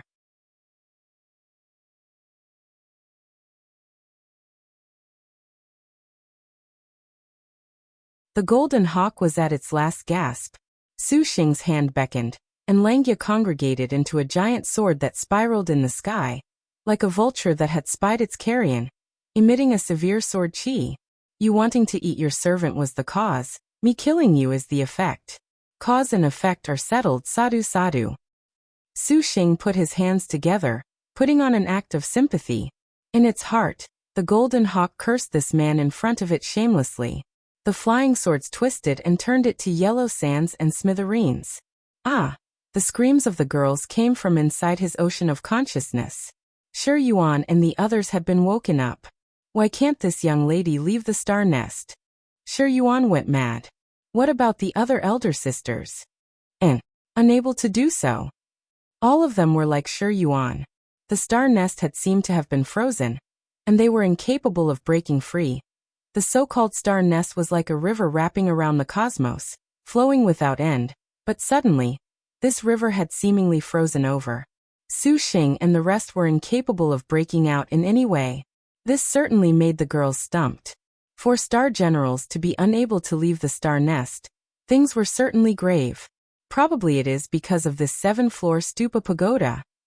Su Xing actually was very unperturbed, seeing that every layer of this 7-floor stupa pagoda was like a celestial. They were increasingly certain this was definitely an immemorial or ancient spirit treasure. Since this was the inside of a spirit treasure, being trapped was not a complete mystery. Woo! It's fine. Since the holy monk dares use the stupa pagoda as a trial, naturally he would have planned thoroughly. Being unable to go out is normal. I can settle this matter myself. I just have to work sincerely. There was only this way. The group was helpless. Big brother, then are your injuries all right? And Suan asked, concerned. Their contractor had been injured. The girls inside the star nest naturally could sense this. Su Xing inspected his wounds. In Su Xing's experience, these could only count as flesh wounds. He took out pills to ingest, and then he took out that white dove hiding in his chest. Noble warrior, Buddha hero, please spare me. The white dove had put its wings together in prayer, a very comical scene. Now that I've saved you, how will you repay me? Su Xing smiled. Ah, you won't eat me? Your meat isn't enough to fill the gaps between my teeth. Su Xing licked his teeth, and the white dove shuddered. Don't waste time. Directly inform me. How should I get to the 3rd floor? Since it was Buddha who carved his flesh for the hawk, this was the trial, right? Su Xing said. Then I must ask that noble warrior first release me. The white dove bashfully said. Su Xing turned grim. His mind said, what is this dove doing acting shy? And the girls inside the star nest giggled. His fingers let go, and the white dove flapped its wings, soaring freely in circles. Please, benefactor. A solemn Buddhist voice rang throughout the boundless void, and Su Xing's face turned pious. A bang! The white dove released white light. That feeble little body immediately transformed in midair to something more blinding than the sun. Su Xing shut his eyes uncomfortably, and by the time the light had faded, a flight of steps extending to the upper level had appeared in front of him. That honestly was a lot of trouble. Su Xing thought. He stepped up the steps, walking slowly towards the upper floor. Wu Xinjie was very depressed. Not outside of her expectations, though she wished to go into this 7th-floor stupa pagoda to test this holy monk's sermon. She had been washed out before even finishing the 1st floor. When she thought of getting close, the surroundings of the 7th-floor stupa pagoda already had a forbid dance. She walked at a restaurant and gazed at that distant pagoda. Wu Xinjie sighed. She wondered how young Lord was doing right now. She heard people discussing in the surroundings that tens of thousands of cultivators had lost their chance during the 1st level. Wu Xinjie inwardly rebuked that this trial was too abnormal, and her heart was worried. Lin Yingmei was the same as always. Her eyes had an indescribable tranquility, and her heroism was nowhere to be seen. Passers-by repeatedly raised their eyebrows at her. Wu Xinjie rubbed her chin, and she curiously asked, Lin Yingmei, are you regretting it now? Regret? Are you referring to the star nest? Lin Yingmei's brows rose. Wu Xinjie nodded. As their contractor's star generals, to be unable to stand beside their star master at moments of crisis was perhaps a serious blow to the majestic star. Of course, an even more important point was that having lost the star nest, the contracted star general's greatest advantage of immortality, had also vanished from the face of the earth. With CEO and little e, your servant has faith they can protect young master. Lin Yingmei was calm, her appearance seemingly unconcerned with anything else. Wu Xinjie smiled. Her problems were unnecessary. Originally, when she broke through that last layer in their relationship, naturally, she had already considered this sort of consequence. Now, discussing it afterwards, regret was merely self-deprecating. Besides, majestic star panther head Lin Chong was a top-notch star general anyway it was put. The so-called immortality, honestly, was not on her mind. Otherwise, the majestic star would not have declined contracts for a millennia. Your servant is actually worried about elder sister. Lin Yingmei answered back. Now that Maiden Mountain had now intervened, and the future star duels would inevitably be very violent. As far as the knowledge star that completely lacked martial force and magic energy was concerned, losing the star nest honestly was dangerous to the extreme. Wu Xinjie showed a completely unworried smile. After several cups of green tea, Lin Yingmei pursed her thin lips. From then until now there have always been people staring at us. Are they monks of the happiness together courtyard? Wu Xinjie was indifferent. And each person possesses their own life, but not everyone understands living. Thus, to treasure life, for those that do not understand living is a kind of punishment to them. Wu Xinjie seemed to be taking pity on a pitiful creature. Just oblige them. Elder sister also has very Chan logic. Lin Yingmei was thoughtful. Just superficially. Wu Xinjie smiled. Then, she gazed at the 7th-floor stupa pagoda. Xinjie wonders how young Lord is right now? Xinjie somewhat misses him. Lin Yingmei was frozen for a bit. She said, if young Lord is defeated, what should we do? Defeated? Wu Xinjie charmingly winked. Yingmei, what does the first wife say we should do then? Lin Yingmei suddenly understood. Her gaze similarly turned to that pagoda, carrying a chill that reached the bone. At this time, Su Xing had finally finished climbing the flight of stairs, and entered the 3rd level of the 7th-floor stupa pagoda. What made Su Xing very disappointed was that this level similarly did not have Wu Xiao's figure. What entered his view was still a mundane world. But this world was somewhat different compared to the 2nd level. The ground had golden polo flowers piled like a sea, countless golden shala and bodhi wood forming a forest, and the trees were full of blooming shala flowers, more lush than snow. Without Buddhist chanting lingering, without red-crowned cranes or magic clouds, there was only this towering golden shala and bodhi grove standing in this world. The sound of wind whistled, and the shala and bodhi trees rustled. Golden flower petals successively drifted across the whole sky, just like flying snow. As if he was in the middle of paradise, it was beautiful beyond belief. Quiet. A deep quiet. Su Xing had never felt such peace. Even the Shi Yuan that was currently complaining about being unable to leave the star nest had fallen silent. Stepping forward on the soft polo tree flower petals, Sushing did not forget the objective of this trip was not to cultivate his mind. His divine intent expanded, and his gaze swept around, searching for the entrance into the 4th level. Finally, amidst the dense shala and bodhi, Sushing found a bodhi gate. Things were apparently more simple than he had imagined. Sushing walked quickly over, and very quickly he reached the front of those bodhi gates. The scene he saw before him suddenly stunned him. The passage to the 4th level of the pagoda indeed was in front of him, but in front of the gate was a white-haired and extremely aged monk currently in quiet meditation. His apparently frail body had a majesty that was more imposing than Mount Tai. He completely blocked that gate, which completely blocked that route. Sushing slightly wrinkled his brow upon seeing this. He respectfully stepped forward and put his hands together in salute. "If your servant may ask, Great Master, what meaning is there in meditating here?" That old man was like an ancient Buddha, not caring for Sushing's question. "Great Master? Is it possible to allow your servant to pass?" Buddha said, "For all living things, rid them of non-beneficial things, and that is known as great compassion. And for all that wish for measureless happiness, that is known as great sorrow. And for all living things whose hearts are filled with happiness, that is known as great joy.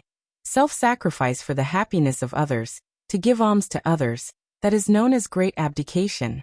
Your servant asks, Great Master, move for convenience." Sushing unloaded the Buddhist knowledge he had most recently crammed. But this Chang master was as if he had not heard, motionless and aloof. Not even a single strand of brow hair had moved.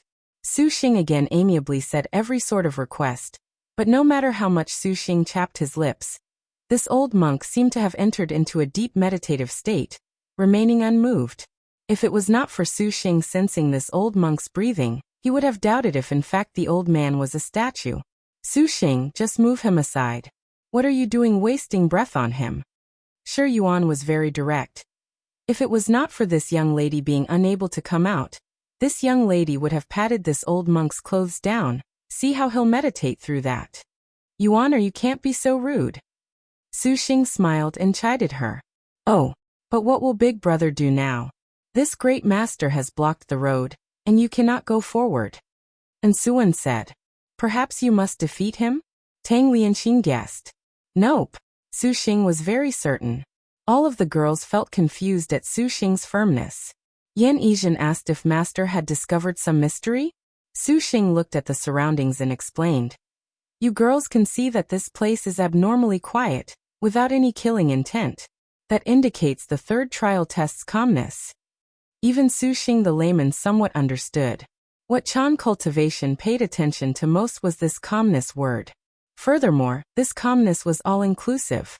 How could it not have touched upon the fringe of killing intent? If someone were to get angry because words were incapable of persuasion, then he would be trapped by outer appearances, confused by an idea. Of course, he would have no qualifications to hear the holy monk's Chan techniques. Hearing Sushing's explanation, the girls suddenly understood. Big Brother truly is very proficient in Buddhism. And Suan was very reverent. "I only know the surface of Buddhism, however, I did practice psychology before at the Air Force Academy. This environment is more or less susceptible to psychological activity." Sushing smiled. The girls thinly smiled. They had previously heard Wu Xinjie mention this psychological activity subject, when she previously spoke of solving the puzzles of ruins. Although they had never heard of this, they only treated it as some secret technique. "Your Highness, what should be done now?" Gong Sun Huang was puzzled. Sushing could even imagine the little lowly's innocent face adorably at a loss. "Let's take a look first," Sushing said. The gate was in view right in front of him, but having exhausted every sort of method and not being able to make this monk move in the slightest, it seemed this level would not be very easy. But how do they cross? Sushing racked his brains for a solution. Since there was a vulnerability, there was a breaking point. There should be some clues. Recalling the story of Buddha carving his flesh for the hawk on the 2nd level, Sushing immediately recalled this perhaps would be related to some classical story. The girls inside the star nest pondered a moment. The girls who completely lacked any knowledge of Buddhism were without a solution. Things would have been solved if Wuxia was here. She was very understanding of Buddhism, and it was certain she could grasp the theory. Otherwise, Wuxia would also have been good. The knowledge star was very resourceful and more careful than himself. Obviously, they had not been separated for more than a day, but it felt as if 10,000 years had passed. No wonder Su Xing missed them. No can do, I have to calm down. Su Xing similarly sat facing the monk and entered meditation. The heart-like mirror soul technique had nearly reached the still water realm. Su Xing only felt it. The sound of a slight wind, the sound of flowers falling, slightly entering his ear, the sound of breathing, the extreme quiet of the void faintly entering his mind.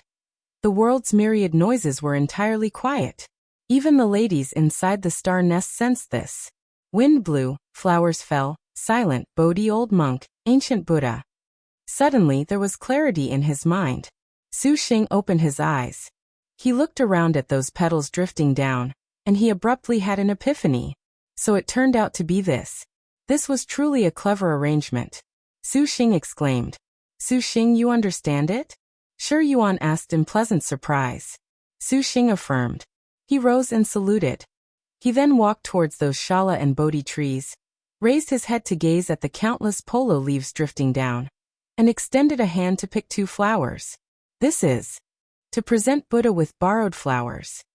Su Xing smiled. Ah, to present Buddha with borrowed flowers, and Su Xing nodded with certainty. So it was this.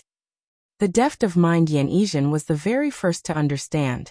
She then explained to the sisters, and Shi Yuan inwardly cursed that this monk was truly shameless. She probably felt this was robbery, that sort of if you wish to pass, leave your money and valuables behind. However, I fear it isn't so simple. Su Xing said. Could it be incorrect? It doesn't matter. Let's test it first then see. Su Xing took a deep breath and walked towards the ancient Buddha. Great Master's meditation is profound. Your servant reveres it. This golden polo flower is borrowed to present to Buddha. Your servant asks that Great Master shows how to get on the right path. Su Xing was already sufficiently pious, his heart somewhat nervous. If this old Buddha was still aloof, Su Xing honestly was in dire straits. He considered taking a risk out of desperation. Fortunately this time, Su Xing's judgment was correct. The statue-like old Buddha finally opened his mouth. Sat down. Su Xing inwardly breathed a sigh of relief. To be able to speak indicated that presenting Buddha with borrowed flowers was indeed correct. He then set down one of the golden polo flowers. The old monk again said, "Set down." Su Xing set down the other flower. Seeing this, the old monk still spat out 2 words. "Set down." Su Xing was taken aback, staring in surprise at him. "Great Master, both of your servants' hands are already empty. What else is there to set down?" The old monk's eyes were shut, and he shook his head. If benefactor can truly set down, then poor monk can give benefactor a sermon. Then, the monk continued to shut his eyes and meditate silently. What is this monk doing? Shi Yuan was about to go mad. Obviously, the flowers had been set down. Was he blind? Or maybe deliberately being difficult? The thief star truly very much wanted to rush out and scream. "Little sister, do not be angry. It will affect big brother." And Suan promptly said. Within the star nest, star generals and contractors were one. Her fury would influence Su Xing's thinking. "Sorry, Su Xing," Shi Yuan guiltily said. Su Xing did not mind. He currently was devoted to delving into the meaning behind what the old monk had said. Buddhism's Chan techniques love to play with specious word games, and Su Xing knew this. His presentation of borrowed flowers to the Buddha was not wrong, but just what was the mystery of set down? Was the polo flower the problem? Or was he missing something else? Su Xing furrowed his brow, pondering as he strolled around this pure land, searching for any place of this pure land that stood out from the rest, to see if he could perhaps find inspiration.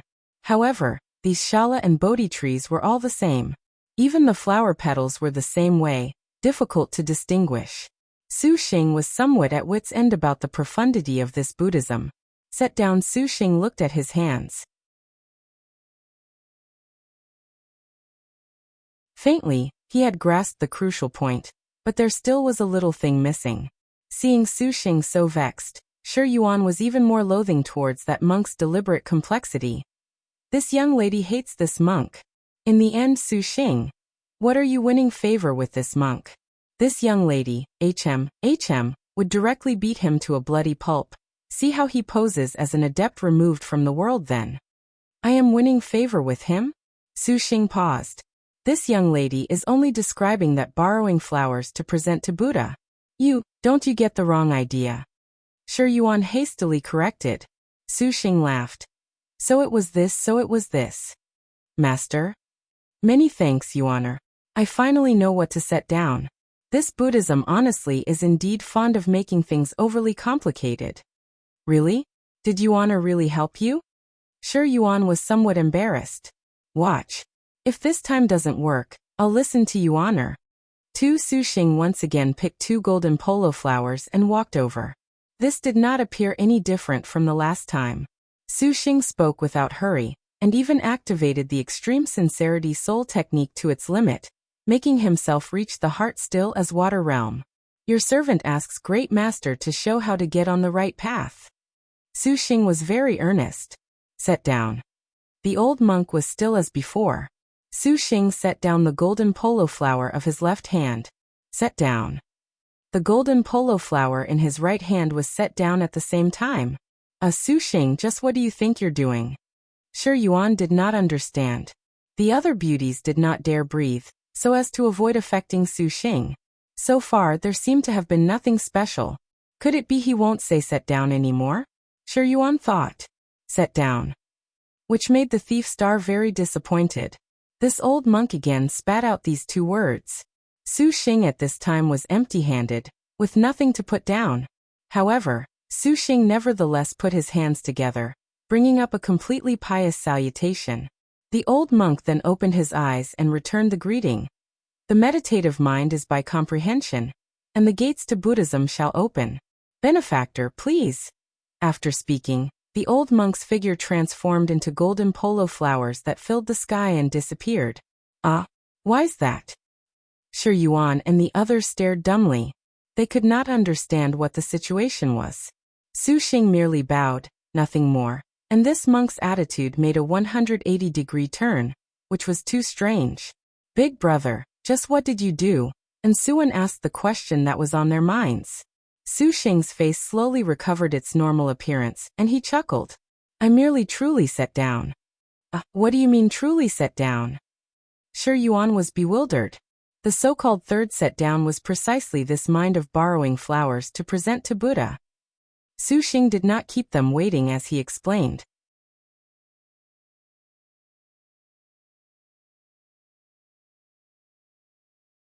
The golden armor of his whole body crisscrossed, and like a bloody sword, simultaneously launched, cutting apart a bone-chilling cold. However, this sort of defense was far from enough. Wuxia was but a martial general that stood between the peaks of power and speed. When Wuxia's double-ended sword Noble Frost Demonic Lotus played audible chants on that golden armor defense, the Harm Star's figure also instantly launched thoroughly. Consecutive slashes like a storm suppressed the golden-winged rock, making his protective barrier let out shrill laments. Although he obviously knew that he could defend if he concentrated his power, let alone that the rock could complete those movements right now. Even just seeing the path of the opponent's sword was basically impossible. The sword wind pierced through the barrier and once again ruthlessly bit into its prey's body. The blood spatter that flew stained the golden wings red, and the eye-catching color of scarlet dyed those golden clothes. The golden-winged rock used all his strength to stop it, but Wuxia was calm, more monstrous than he. She completely was indifferent.